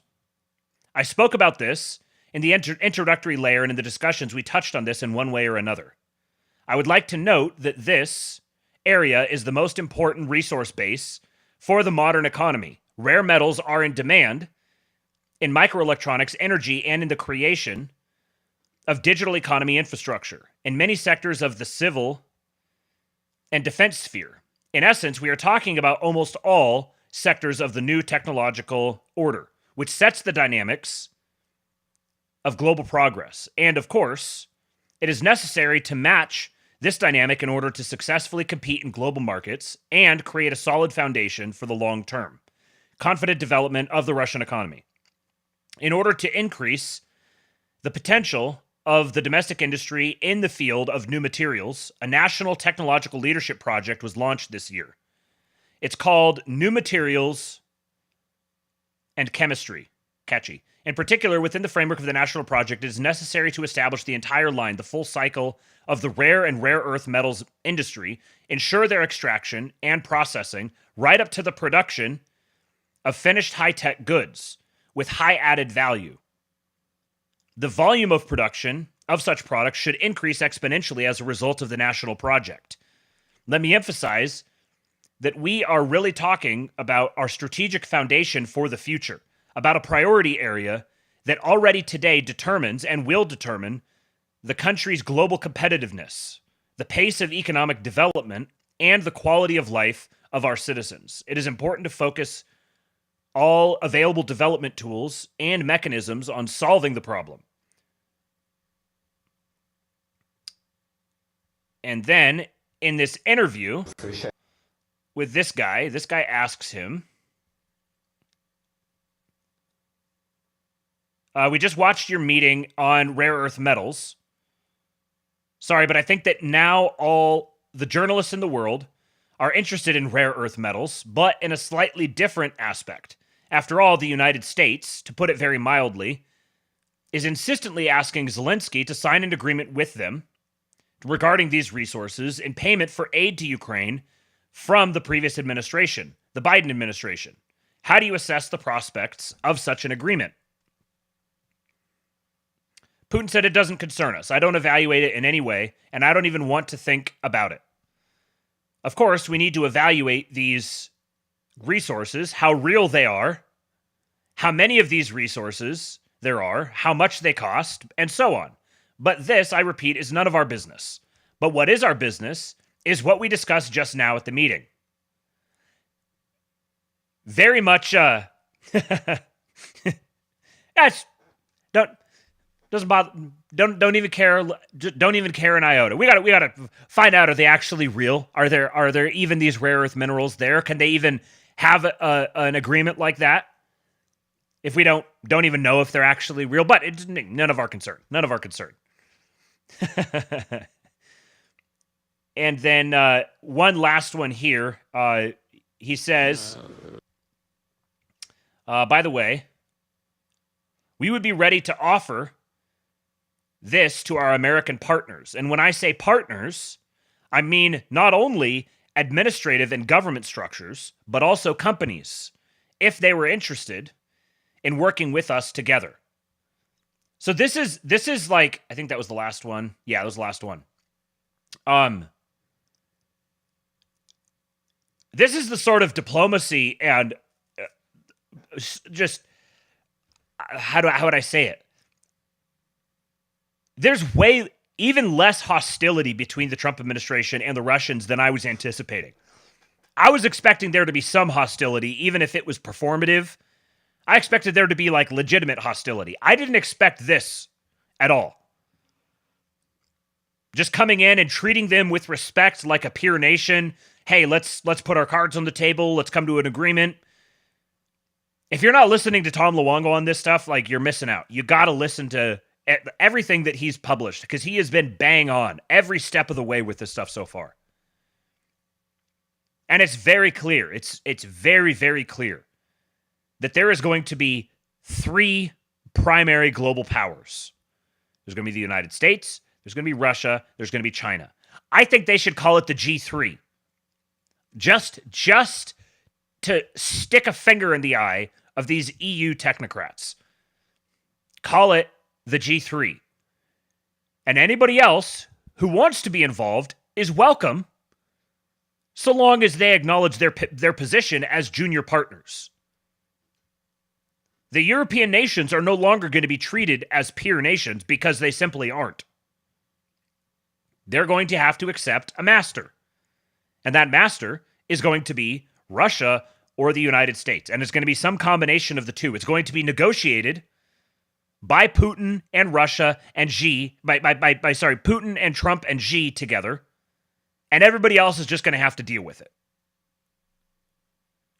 One point that Luongo keeps harping on that I don't see anybody else talking about, because it's a BFD, is that Putin has invited Xi and Trump to Moscow for their Victory in Europe Day, which is the equivalent for them of like the 4th of July. It's a very sober holiday. That's a major diplomatic gesture. And Tom is convinced, and I'm right along with him, that they're setting up for a Yalta 2.0. Europe is going to get carved up the way that the Middle East got carved up. The way Eastern Europe has been carved up. Western Europe is going to get the same treatment. I don't think it's going to be done in exactly the same way, because we do live in a different time.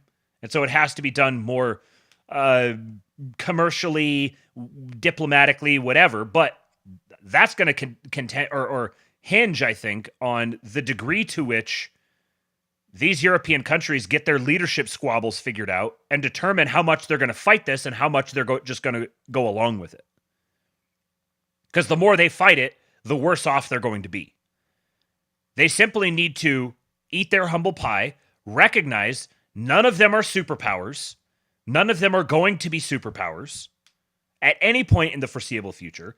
They're all going to be subservient nations who are in a junior partner posture to the United States, Russia, China, and or some combination of the 3.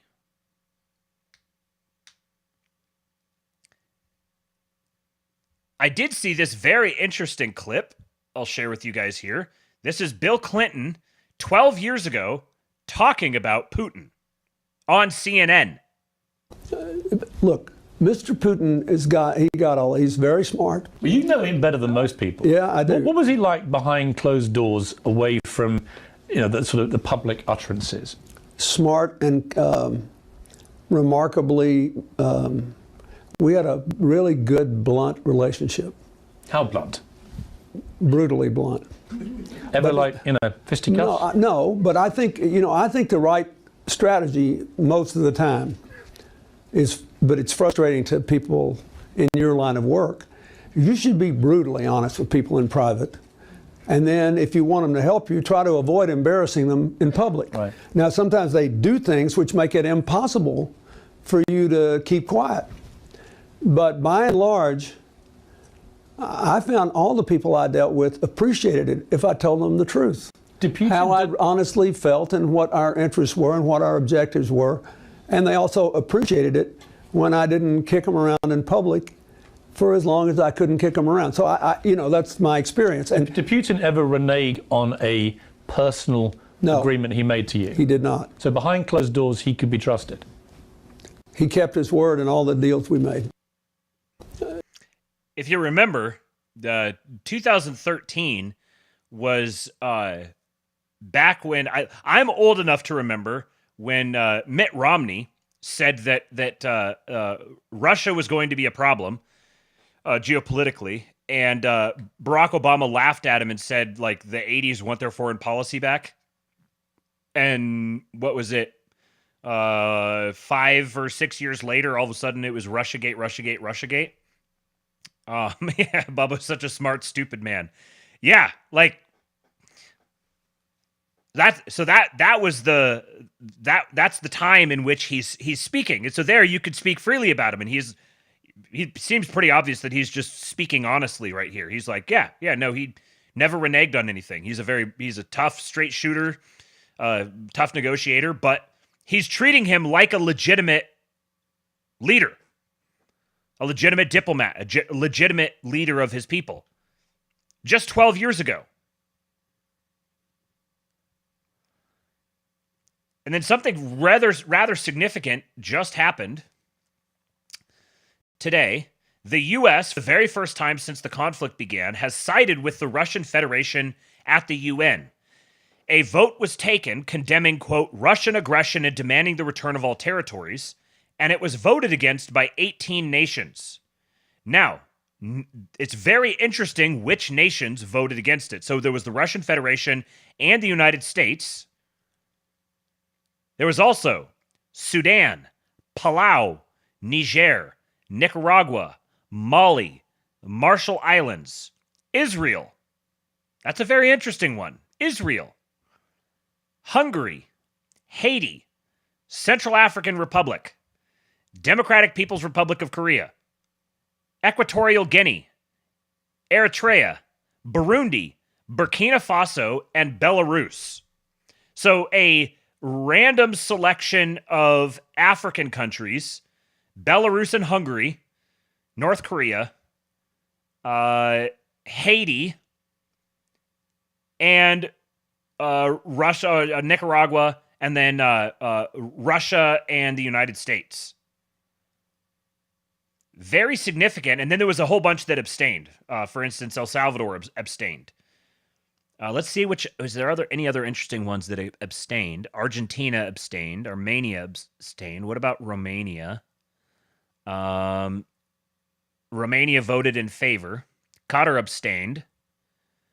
Pakistan abstained. I would imagine that Iran probably abstained. Yep, Iran and Iraq both did.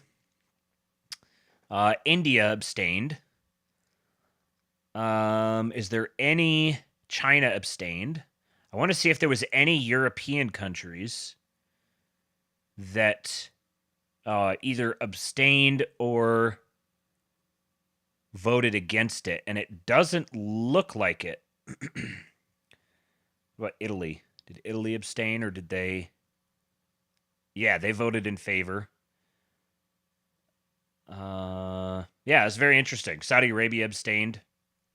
UAE abstained. And so, as Luongo said here, the world is healing. The UN is rapidly becoming a depreciated asset of fading globalists. The return of power politics is at hand. And diplomatically, geopolitically, this is, again, this is full-blown nuclear meltdown red alert for the UN, NATO, the EU, all of the usual suspects. This is absolute worst-case scenario for them. Having the United States engaging sincerely in diplomatic relations and economic development with Russia is worst case scenario. Interesting little interview here with Steve Witkoff, who you may recognize as Trump's envoy to go in and strong arm belligerent nations. He's the one who He's the one who told Bibi Netanyahu in no uncertain terms that he was going to be there on Saturday and they were going to be having this meeting on Saturday, regardless of how much he squirmed and tried to get out of it. He went and spent 3.5 hours talking to Putin. The first 5 minutes of this interview, you could go back and listen to if you want to. They're talking about the Gaza deal, and there wasn't anything that we really didn't already know or haven't already talked about in that. But the second part here, Margaret asks him about his meeting with Putin, and notice the line of questioning that she gives. I want to also ask you about Russia. You are a very trusted advisor to President Trump, and the really pasty makeup here is just not doing her any favors at all. It is very obviously caked on, and it looks like it's probably lighter than her actual skin tone, and just looks really, really cheap and low rent. he sent you to speak face-to-face with Vladimir Putin. Fox reported you sat with Putin for 3.5 hours. You said that you spent a lot of time talking, developing a friendship and a relationship with Putin, and that's how you helped bring this U.S. citizen, Mark Fogel, home. Can you take us inside that room? Did you have a translator? Did you have a note taker? Were you talking in English? What happened? There was a translator. In fact, there were two translators. And to me, the assignment was trust building and speaking on behalf of my boss, the President of the United States, Donald J. Trump. And I had no expectation as to how long the meeting was going to last. I was intent on carrying a message from the President to President Putin. I had been advised that President Putin had something for me to transmit back to the President. And the meeting ended, and I looked at my watch, and it was close to 3.5 hours that we were in there. And hopefully that suggests that a lot of good things got accomplished. I think that President Trump believes, and I believe because he believes it, that trust building begins with good, proper communication. And we just had a great discussion, me and President Putin, and now it will be up to President Putin and President Trump to work something out, and I think they're going to be successful. President Putin? Not dictator Putin? Not warlord Putin? Not reincarnation of Mr. Hortler Putin? Goodness sakes. Oy vey. Did you have an intelligence officer or anyone else with you? That's an extraordinary amount of FaceTime with Putin. It was just me. It was just you. Wait. You just met with him face to face? Just you guys and translators? How did you know he wasn't gonna kill you? You didn't have anyone there telling you what to ask. Or, more specifically, as Mr. Luongo points out, translation, no, we didn't allow a mole to report back to Evil Corp Central. That's why he met with him one-on-one.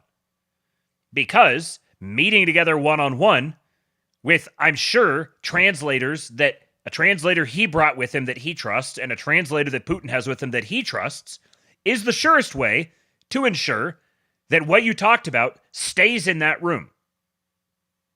These are little things, kind of like sweeping bugs. These are like the little things that you could pick up on that show you the perspective of the administration and its representatives. They're intentionally going in there and having these conversations privately without other representatives because they know precisely who the hostiles are. And that they're sympathetic to one another, at least to the extent that they can negotiate something that works for both of them. And they together are cooperating at the expense of the people they perceive to be the hostiles.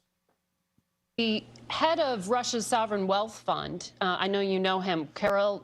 The reason I said, Bryce says, I'm sure they spoke in English. He mentioned that they had translators there. So I don't know if they did have translators. I don't know why they would have them if they weren't going to need them. But perhaps the translators are there in case there's like some sort of idiom that you're trying to talk past or something like that. I'm not up to date on my top level diplomacy cross linguistic etiquette. Dmitriev told Reuters that afterward they expect a number of American companies to return to Russia this year. Is he right to expect that? Did you discuss lifting U.S. sanctions off of Russia?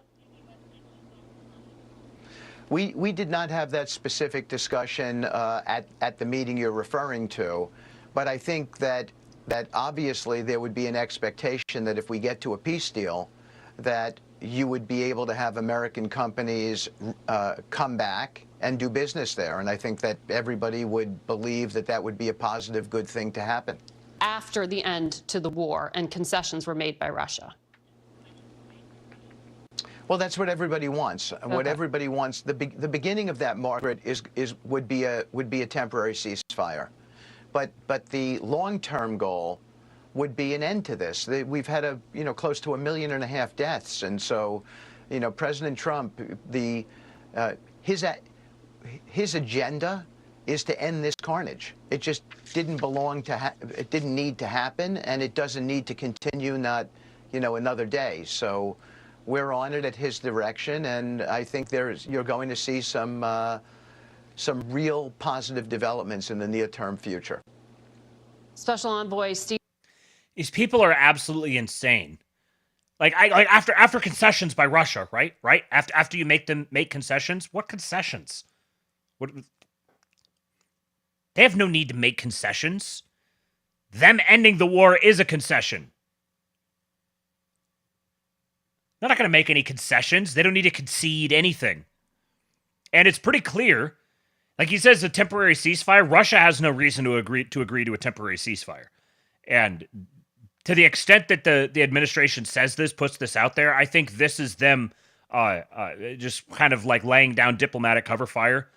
I don't expect there to be an actual temporary ceasefire. There might be something that they call a temporary ceasefire, but Russia has no incentive to agree to any sort of temporary ceasefire.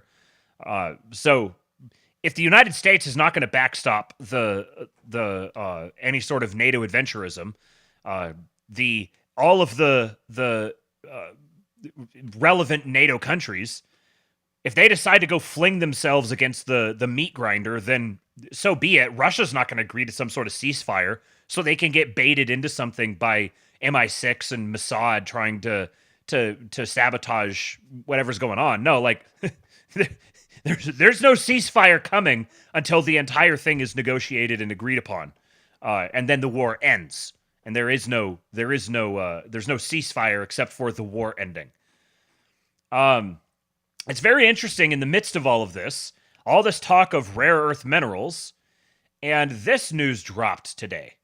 Now, I'm not exactly an expert on the current goings on in Congo, apart from hearing the just enraging, heartbreaking news about the something like 70 Christians who were beheaded or something like that.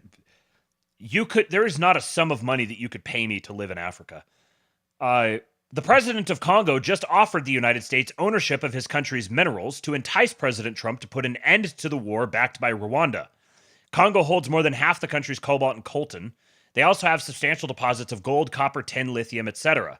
China currently has a considerable influence in Congo's mineral sector, and before them, it was the Europeans. Now, there's another influence here that we'll get to in just a second.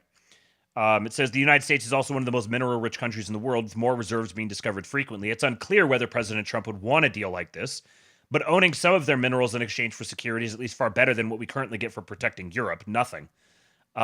This is very interesting timing, because with all the other conversations about rare earth minerals, well, why... Apparently, the United States has a very large demand for rare earth minerals, and everyone's falling all over themselves to try to offer their rare earth minerals, whether they have them or not, to the United States. But why Congo? And I came across this video. I haven't watched it yet. I didn't have time, but I figured, hey, why not just sit and watch this together? This is from Badlands Daily, Badlands Media. he says, we've been covering this situation in the DR Congo on Badlands Daily for the past year. See video and quote post below for details. Make no mistake, this is President Trump going after the Israeli elite's war chest, as these rare earth minerals in the DRC have an estimated value in excess of $24 trillion. President Trump froze the assets of Israeli mining oligarch Dan Gertler in 2017 using Executive Order 13818. Some of these assets were legally stripped by a British court in 2023 and sold to a UAE investment fund. I went to Grok and asked Grok to fact check a bunch of this, and the majority of it is directionally accurate. Some of this is just not going to be. He gets into speculative territory, and like 24 trillion is like a really, really high estimate. It's like 24 trillion. Are we talking about literally every rare earth mineral in the Congo over how much amount of time?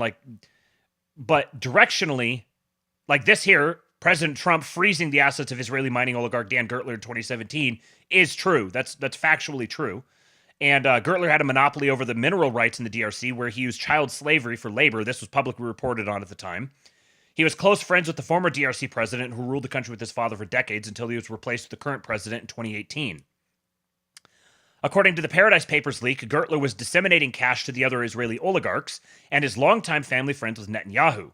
Multiple coups have been attempted against the current DRC government since 2019. The Mossad director, Yossi Cohen, was banned from the country and forced to resign in humiliation after being caught sneaking around in the country, accused of planning a coup. It is true that he resigned, that he was the Mossad director and that he resigned. Whether or not he was banned from the country, I couldn't get a clear answer on that. And this is some of this stuff, again, is the sort of things that might not necessarily be reported publicly. The Rwandan President Paul Kagame is an ardent Zionist and close associate of Netanyahu and other Israeli oligarchs. He was installed as leader of Rwanda in the 1990s by the globalist hegemony and then funded the uprising in the Congo that put the Kabila family in the presidency, the same family that gave Gertler his monopoly. Kagame has been presented by the regime as the false savior of Africa. He's now launching terrorist raids on DRC and trying to claim the territories where these rare mineral mines are located, most likely trying to reclaim the war chest of his Israeli masters. The DRC, turning to President Trump for help now, is bringing the story full circle and further evidence of Trump's conflict with the Israeli elite. Now, again, if there's any of you out there who happen to, your particular brand of autism has led you to being an expert on the last couple decades of history of the Democratic Republic of Congo, so-called, please do weigh in on to what extent you can validate or not validate this. Oh, yes, I have to ding the bell. But this is an interesting little video here, and so I figured why not just sit and watch it together and see what they have to say. So let's let it roll. Do me a favor and hit the like button, and appreciate the super chats so far if you'd like to send some others. So appreciate those. I'll read them out. And also, you can join the King Pill Discord at kingpill.com. That is the best way to support the show. We watched Men Who Stare at Goats on Friday night, and I've got another very, very good one lined up for this weekend. Just wait till you see Friday night what we're going to watch over in the King Pill Discord, kingpill.com. Let's start here with Executive Order 13818, and everyone remembers this one. This is the one blocking the property of persons involved in serious human rights abuse or corruption. December 20, 2017. This is one that people love to speculate on and talk about, and maybe he's doing it here, maybe he's doing it there. But what we know for certain is that on December 20th, 2017, there were 13 people. This is a part of the actual executive order that were listed as targeted. Okay, one of these guys, number 3 on the list, is a guy named Dan Gertler, and then it lists he's an Israeli citizen, but the place of incident is the Democratic Republic of the Congo. So who is Dan Gertler? Well, Dan Gertler is an Israeli billionaire. His grandfather, Moshe Schnitzler, was the founder of the Israel Diamond Exchange in 1940. Moshe Schnitzer. Good grief. He was the president of the Israel Diamond Exchange. Look at this dude. Holy crap. I didn't actually look up a picture of him. Look, pause the video if you're watching this afterwards, or if you can, zoom in on that picture and look at this dude. One of the most inbred looking people I've ever seen. From 1967 to 1993, he served in the Irgun, which is like the terrorist paramilitary group. And I'm only calling them terrorists because they call themselves terrorists in their own rhetoric. They're like, yes, we are terrorists and we engage in terrorism. That's how they described themselves in the 40s. And the Israel Diamond Exchange is the largest diamond exchange in the world. Okay. So here's an article from 2 days after the executive order was signed, December 22nd, reporting on the fact that the U.S. sanctions under Trump had targeted an Israeli mining mogul named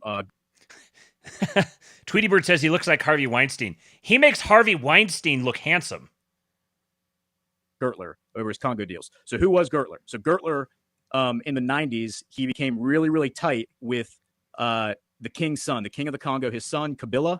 Here they are shaking hands. We had the Panama Papers come out in the mid-2010s, like the 2015, 2016. And the Panama Papers exposed that there was like a $360 million bribe between these guys and just lots of money changing hands. The Democratic Republic of the Congo is this country right here, the DRC. It's the second largest nation in Africa, only by a few acres. Is it the second largest? It's really basically the largest country in Africa. And he comes in there in the 90s and sets up a bunch of really illegal mining operations where he has a bunch of child slaves and human slavery, human trafficking, horrible conditions, the kind of stuff that we saw in the movie like Blood Diamond, even though that took place over here in Sierra Leone. It was so bad that even like the other globalist entities were like investigating him and saying, dude, this is way over the top. You were taking this way too far. The IMF was investigating him, etc. So let's talk about this article. So Kabila, just to give everyone their bearings, this guy on the left is the guy I just showed you from the picture, Kabila. Him and his father were the rulers of the Congo. I said king, but I meant the president of the Congo for about 25, 30 years, up until 2018.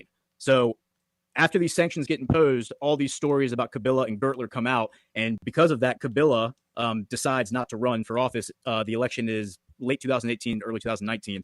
That allows for this guy on the right, Felix Tshisekedi. I'm just going to call him Felix. For Felix to run, and he wins. All right, so these guys are rivals. This guy in the middle is Yossi Cohen. So I had Yossi Cohen. I showed you all this board I put together about the Israeli cabinet last week. I actually had Yossi Cohen right here on it. I just had him as like the former Mossad director. He's like best friends with Pompeo.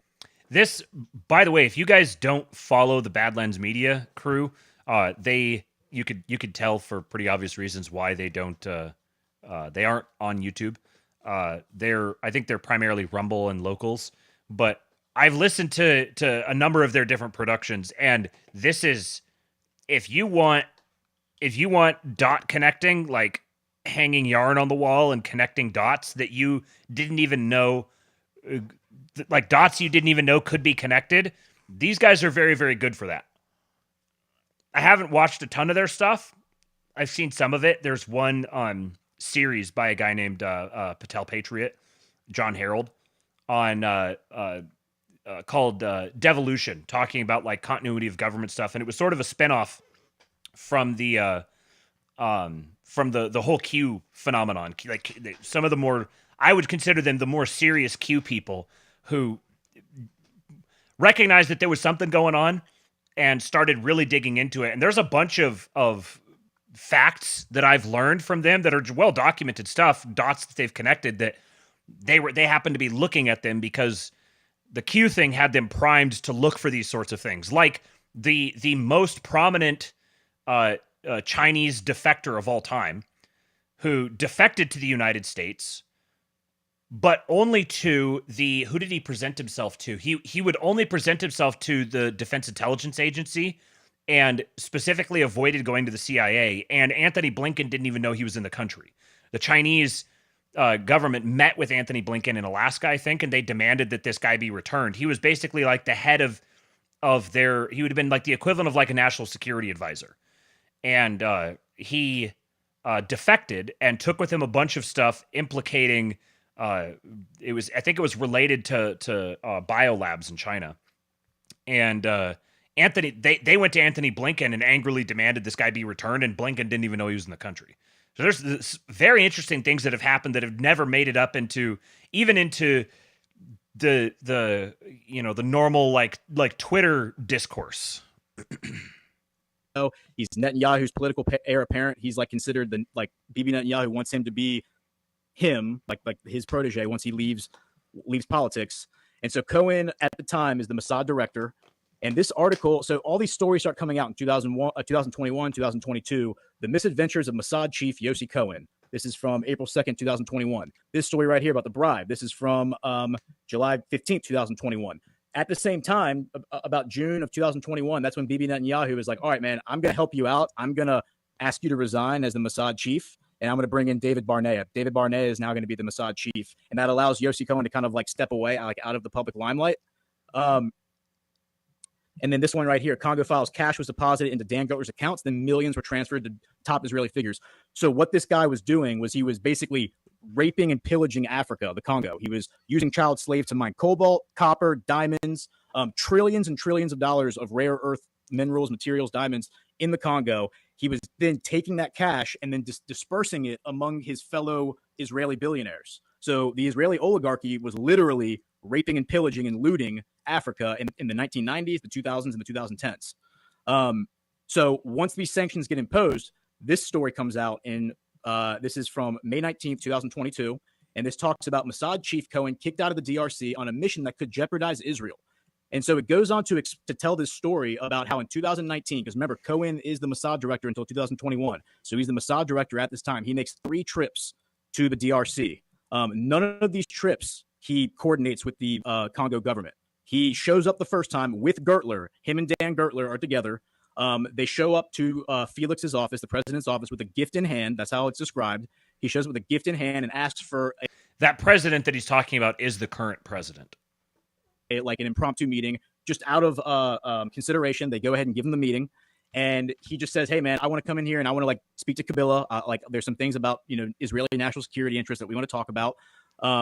And immediately, like, there's some like suspicion coming out from Felix's people. He's like, "This is really weird. The head of a foreign intelligence agency is in my country without an invitation, no advance warning." He's showing up with this guy Gertler, who's been sanctioned by the United States for exploiting children and exploiting like slave practices. He then comes back a second time with Gertler, and also has a meeting with Felix, but then also meets with Kabila. At that meeting, the Felix's people, and that meeting occurs on October 10th, 2019. Really weird that on that exact same day, Felix flies out of the exact same airport that Cohen had flown in and flown out of, and there are multiple planes in Felix's entourage that took off. One of them crashes right after taking off, and everyone on board dies. Very, very strange. You then also have during that same meeting during that second trip, you have right down here. It says that after Cohen's second meeting with Felix, and because of his connection to Kabila, the president's staff became suspicious of the Mossad chief's motives. Some of Felix's aides even voiced fears that Cohen was helping Kabila acquire arms for a coup attempt. Okay, so what ends up happening? Fast forward. So then he comes back a third time, and like in the next 2 months, comes back a third time, and literally Felix's people, like his security team, meets the private plane on the tarmac, and is like interrogating him in the airport. And they're like, "What are you doing here? You are like, this is really, really sketchy." And they put him right back on a plane, send him back to Israel. They ban him. He's never allowed to go back to the DRC. And because of that whole situation, it creates kind of this like international scandal. People are basically saying the hubris of this guy to think that he can, like, as the Mossad director, can just show up to a place multiple times without contacting their foreign ministry and letting them know that he's coming. Very, very weird. It's reported in the Israeli media that Bibi Netanyahu had approved the meeting from it was like an officially sanctioned meeting or a trip from the Israeli government standpoint. It also comes out in this article that so this guy Gertler, he's sanctioned by Trump.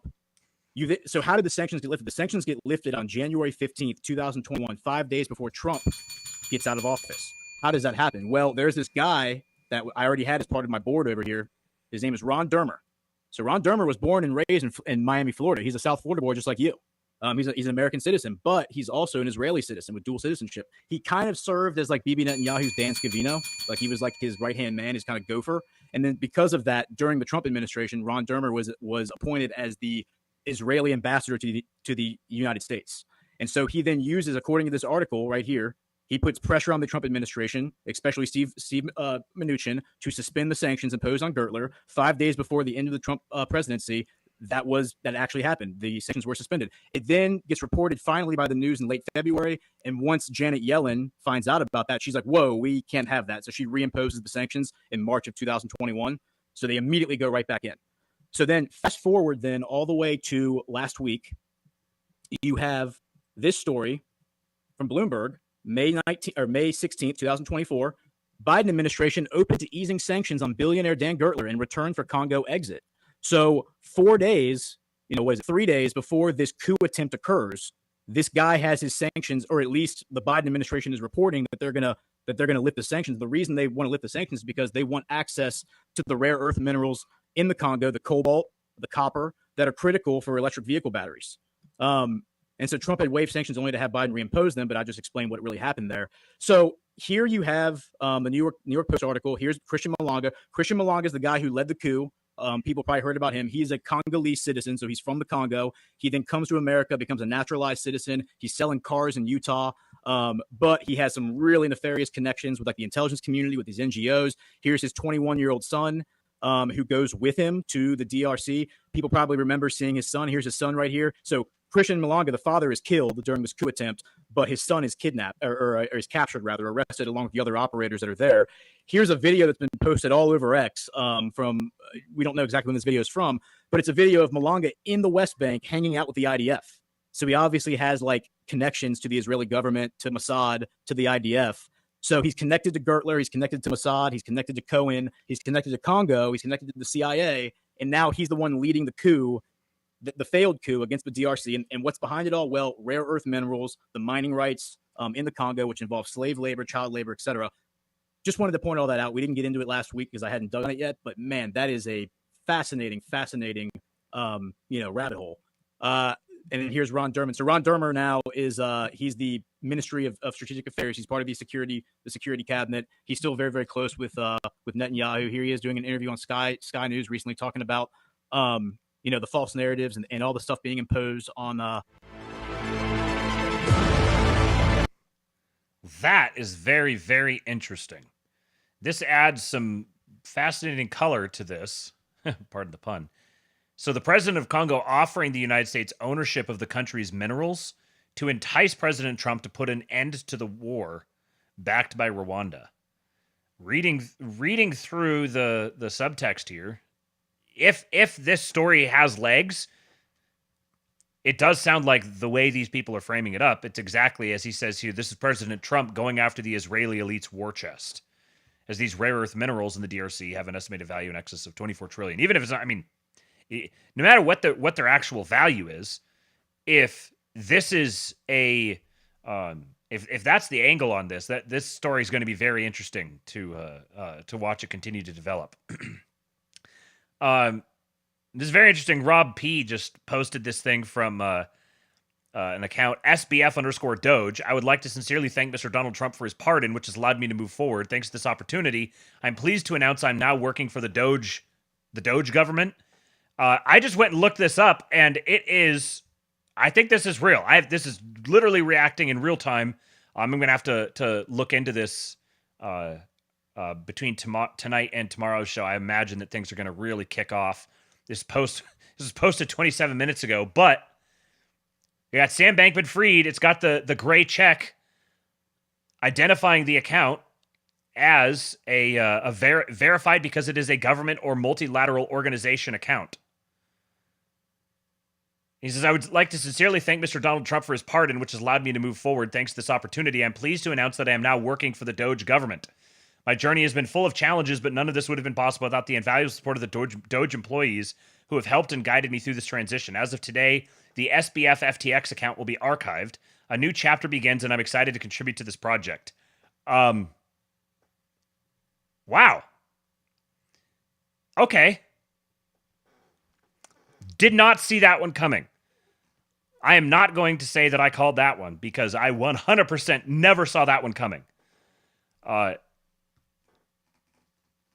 Brown says Bankman-Fried knows where the bodies are and subsequently where the coin clippings are stored. Yes. Kate says he knows where the bodies are buried and has been turned. That sure seems like that's what that is. This is, I've said before that there's different categories of enemies. There's the ones who get crushed, and there's the ones who get turned. And this is power politics for you. Sometimes you got to turn the worst ones because the worst ones are the ones with the most leverage. Yeah, that's my initial gut reaction to it. He's about to get turned into a corpse. Yeah, his parents are big Dem donors. This is quite crazy. I'm looking forward to seeing all the takes on it, and I'll probably have more to say on it by tomorrow.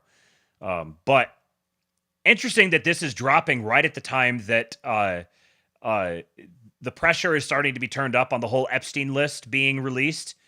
And it's like, why aren't you just releasing it? Like, there's lots of this stuff is already public. And Pam Bondi's like, oh yeah, it's on my desk. You know, I just got to review it and I'm going to release it.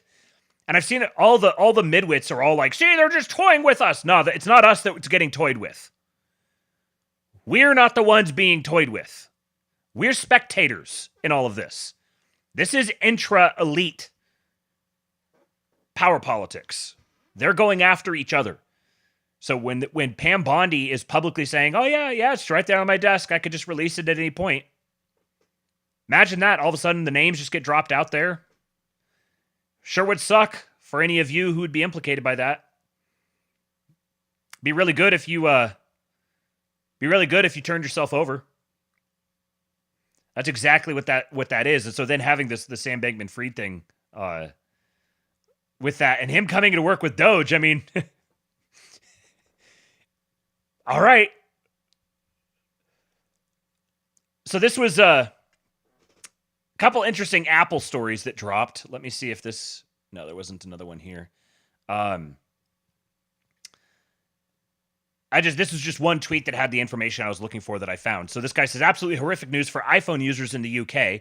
Apple is removing its highest level data security tool from customers in the UK after the government demanded access to user data.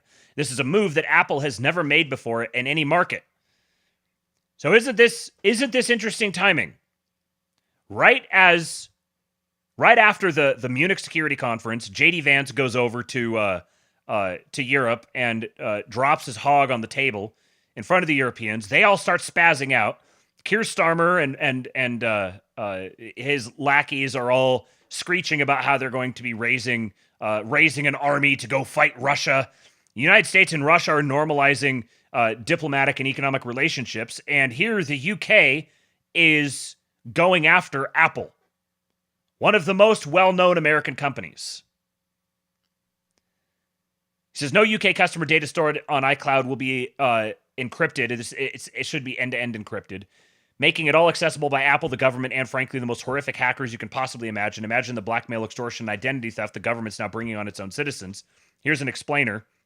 Data will still be encrypted, but not end-to-end, and Apple will hold a decryption key. This has the effect you described, which is to make private data visible to Apple, to governments, all of them, and any hackers or insiders who should ever compromise Apple in the future. So this happens, and within days, this is announced.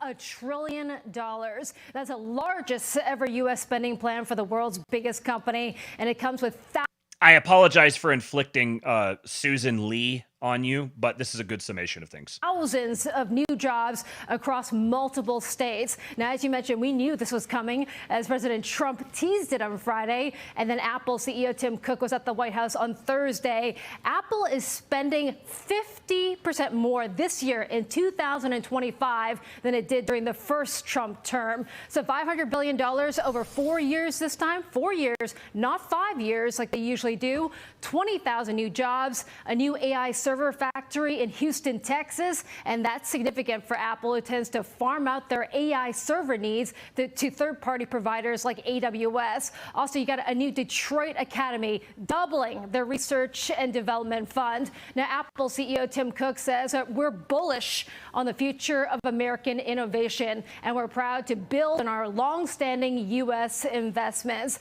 Now, Apple tends to roll out these type of massive U.S. investment plans every few years, but this is the biggest one yet, and it's also 45% more than what they committed during the Biden term in 2021. Now, some of this can be also attributed to the higher spend in this new AI arms race that we're in, where Apple has to keep up with everybody else who's boosting their AI spending by at least 20% this year. Apple also tells me, Maria, that they are now the largest customer of the $12 billion Arizona chip factory from TSMC, which also just started shipping chips chips last month. Remember that Apple stock, though, still underperforming this year, and that's because of concerns on those increased China tariff threats of another 10%. Now, they got a waiver last time. This time, you heard President Trump say, as great a negotiator as Tim Cook is, Apple may not be as lucky. But Maria, as you know, if someone's written the textbook when it comes to dealing with the Trump administration from the corporate side, it's Tim Cook at Apple. All right, Susan. Oh, that was an experience. Couple things I want to point out from this. First of all, a new Houston AI server factory, and I wonder if this is a pretext for moving more and more of their operations out of California and into Texas. Detroit Manufacturing Academy. It's a very interesting location for that. We're gonna bring manufacturing back to the Rust Belt. There's gonna be strings attached with that I'm sure a lot of Rust Belt people aren't gonna like, but you know what? You can't get everything that you want. And then this is funny here. I'd be curious to know. I didn't have time to go dig into this, but I'm curious to know if these are cumulative, or if it's like in 2018, hey, we're going to do $350 billion over 5 years, and then 3 years later they're like, actually no, we're going to do $430 billion over 5 years, and then 4 years later they're like, actually no, we're going to do $500 billion over 4. Like, how does this work? How do these are these stacking? Are they cumulative? Is one deal getting ripped up and replaced with a new one? I don't know. I haven't followed it all closely enough to be aware of all of that. However, the public relations aspect of this is quite significant, because this is giving Trump an absolutely massive political win.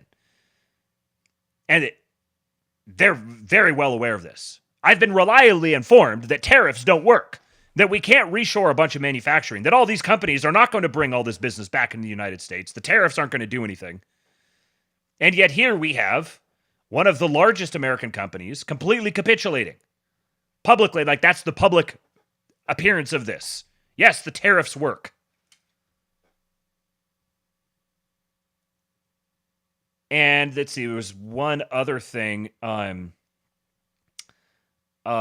was something else that she mentioned in here, and now it's escaping me. I don't want to listen to her again. There was one other point. I should have paused it and said it when she said, fuck it, we'll just do it. Apple has to keep up with everybody else who's boosting their AI spending by at least 20% this year. Apple also tells me, Maria, that they are now the largest customer. Oh, that, of the yes. That they're the largest customer of this TSMC factory in Arizona. That's very interesting. I also wonder what implications this has for the Stargate program that was announced a little while back. Is this in parallel with it? Is this a separate investment that Apple is making? Is this part of the Stargate program? Is this replacing the Stargate program? Obviously, Sam Altman's been a little busy ever since that was announced. So I'm very curious to see where this goes. And then from the Axios co-founder, so Axios, the co-founder, reacting to this. This is what I mean about the public relations part of this.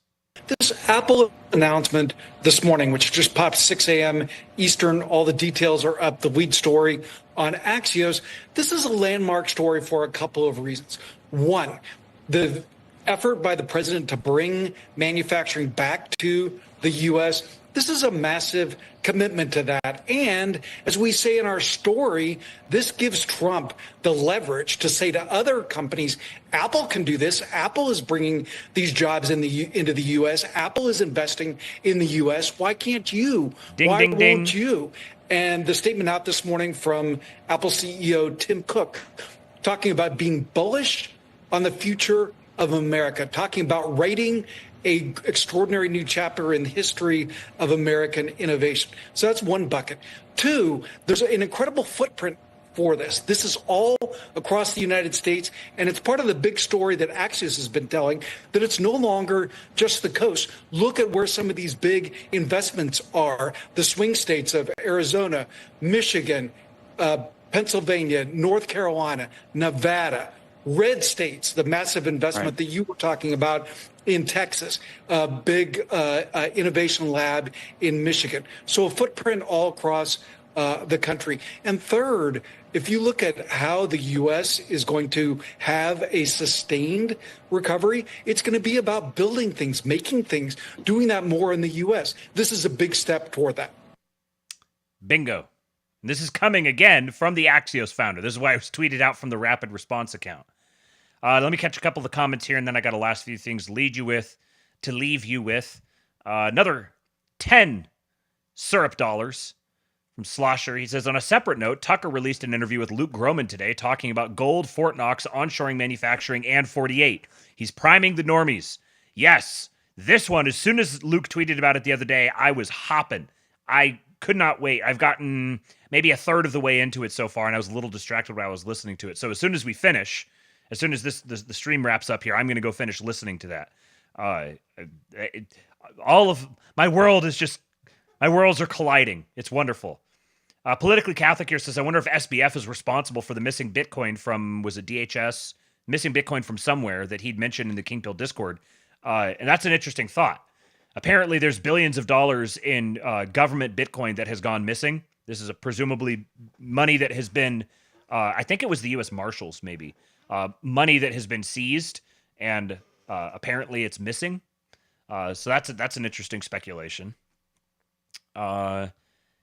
And then I think, okay, yeah, that was all the stuff I was going to reply to. Let's get to the last couple of, I've got three more videos for you guys. So speaking of Tucker, his favorite historian is, he's doubling down, man. I got to tip my hat. The pressure is getting turned up. Martyrmaid is releasing Enemy, the Germans' War. And he's got a trailer for it. Excuse me, YouTube, I'm passing on a news event. That's why I'm playing what I'm about to play. This is a valid news event for my corner of the internet. So I'm going to play this so that people are aware of this thing that is happening on the internet that is relevant to them.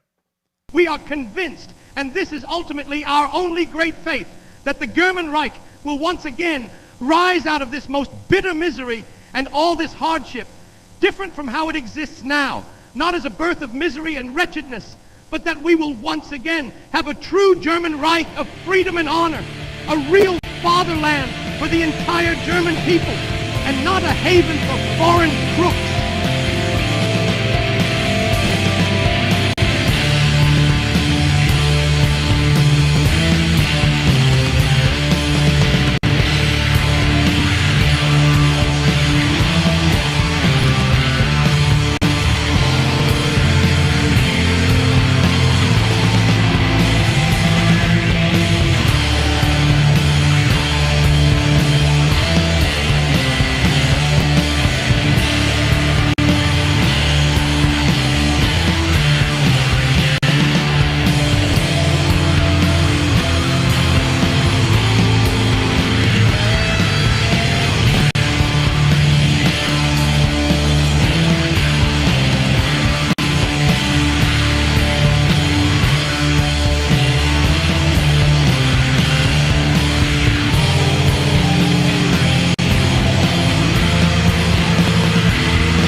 That goes incredibly hard. I gotta say, I'm something of a history buff myself. There's only one thing I can add. Gotta do it. Gotta do it. My heart goes out to you. And relatedly, never again. No more brother wars. You may want to watch this one. If you're listening, you may want to watch this one. I don't know if this is going to survive. I don't know if this material is going to get the video taken down. I may have to cut it out. So if you're watching this live, Open up your phone, sit down, and watch this. Charge it. Call your dogs off. Ich habe Familie zu Hause. Das ist meine Frau. Das ist meine Kinder. Auf die Fresse. Auf die Fresse. On a Canadian. On a Canadian.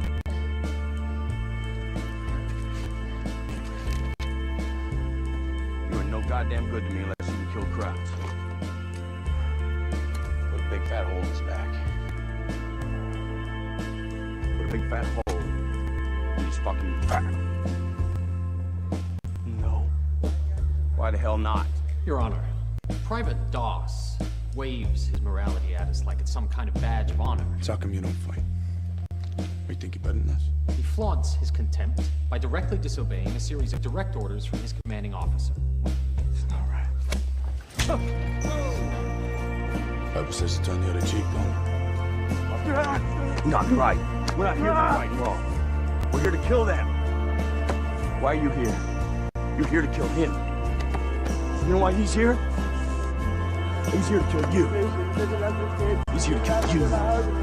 He's here to rip your throat off. I'm not asking you, Private! That is a direct order from the company commander! For God's sake, Doss. You stop this nonsense and quit. Just get it over with. I can't do it. Yes, you can. I know you can. You or him. Pick. Just Come kill here. me. Kill me. Kill me. Kill me. Kill me. Please. I can't do it. Don't fuck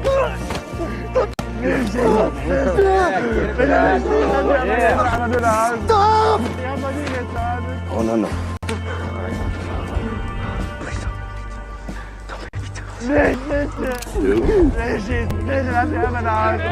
Do it, Norman. Do it, Norman. Are you a praying man? I go to church. Are you saved? I'm baptized. That ain't what I asked you. That ain't what he asked you. That ain't what I asked you. Yeah, you gotta listen. Are you saved? Wait until you see it. See what? What a man can do to another man. War is a completely different set of circumstances. Jesus said, "A new commandment I give unto you, that you love one another, just as I have loved you."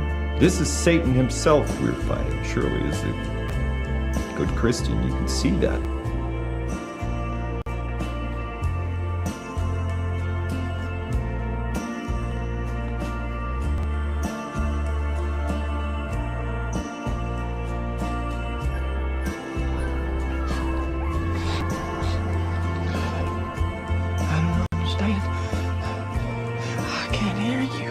There's a Bible verse I think about sometimes. It goes, "Then I heard the voice of the Lord saying, Whom shall I send? And who will go for us?"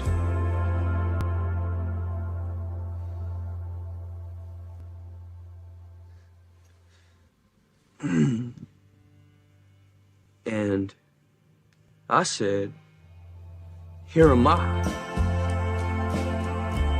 Send me."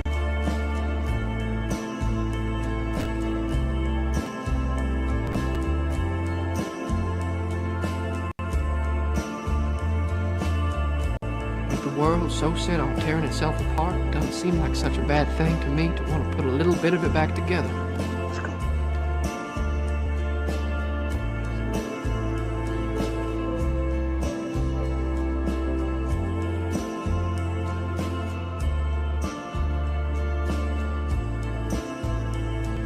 Man loves the world, love the Father's not in it. All that's in the world, lust of the flesh, lust of the eyes, pride of life, it's not of the Father, it's of the world. What was desires pass away. He who does God's will is going to live forever. Correct.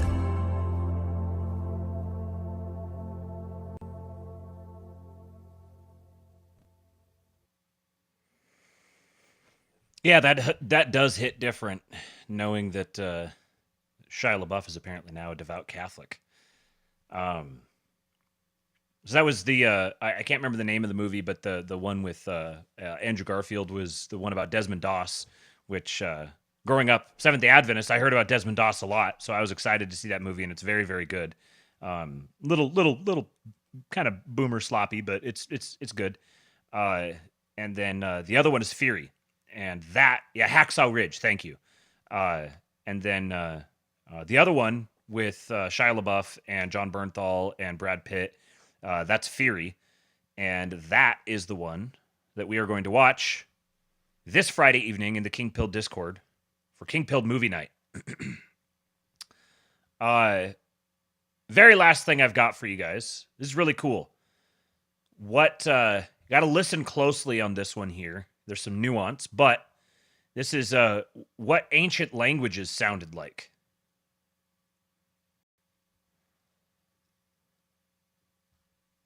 Hold on. Let me get this full screen.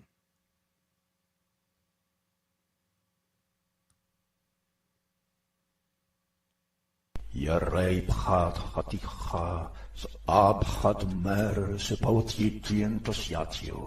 nullum aliud consilium nisi mali vestri impediendi dineo.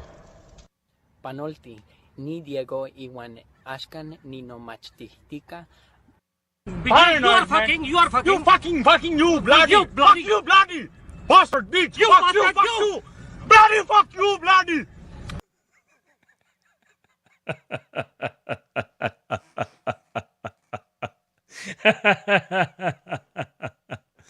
Fenris Unbound says, I offended an Indian guy at work with this meme. Well, you're doing the Lord's work, sir. All right, well, that's all I got. Appreciate you guys showing up for a late night lab. I'll be back tomorrow with another episode. Go join the King Pill Discord so you can join us to watch Fury this Friday evening. There's another tweet that's come out from the Sam Bankman-Fried account launching a meme coin. A new chapter begins. I'm launching my own meme coin, but not just to innovate, but to make a difference. Like Donald Trump, the profits will be dedicated to supporting Americans, financial education, entrepreneurship, and more. And he's got the whatever the code is here, and it ends in pump. And he says, crypto with a purpose. The future starts now. So where I'm at now, we'll get an update tomorrow based on what happens between now and then. But I am going to put my bet fully on someone got hacked somewhere, and this is going to be a very interesting story. I'm now doubting that this is actually true, but we'll find out. If I don't know which would be a better story, if someone at Twitter got hacked and someone's running an SBF meme coin and claiming that he was actually pardoned, or if he actually was pardoned and he's working for Doge and he's launching his own meme coin. Either way, we're going to have lots to talk about. So I will catch you guys tomorrow. We just passed 109, just passed 110. We're at 112. Thank you guys for doing your part. Appreciate the super chats today. Go follow me on Twitter at RealKingPilled. Make sure you're subscribed to the channel. Hit the notification bell. Share the show with a friend. We're at 85% of viewers are subscribers. I would like that to be, I don't know. It's always going to be more subscribers, I think, but I'd like it to be maybe 70-30. Let's see if we can double the number of non-subscribers. So share the show with someone. What was it? When I used to do the show with Jason Stapleton, he'd always say, share the show with 3 people. 2 people who you think are going to like it and 1 person who won't. And get it out in front of some other people so we can grow this bitch. Thank you for showing up today, guys. Make sure you're subscribed. Go to the King Pilled Substack and subscribe over there so you can get all these links. I'll get them uploaded here in a few minutes. And I will catch you tomorrow. So for now, I give you Hulk. When they took a shot at my hero, and they tried to kill the next president of the United States, enough was enough, and I said, let's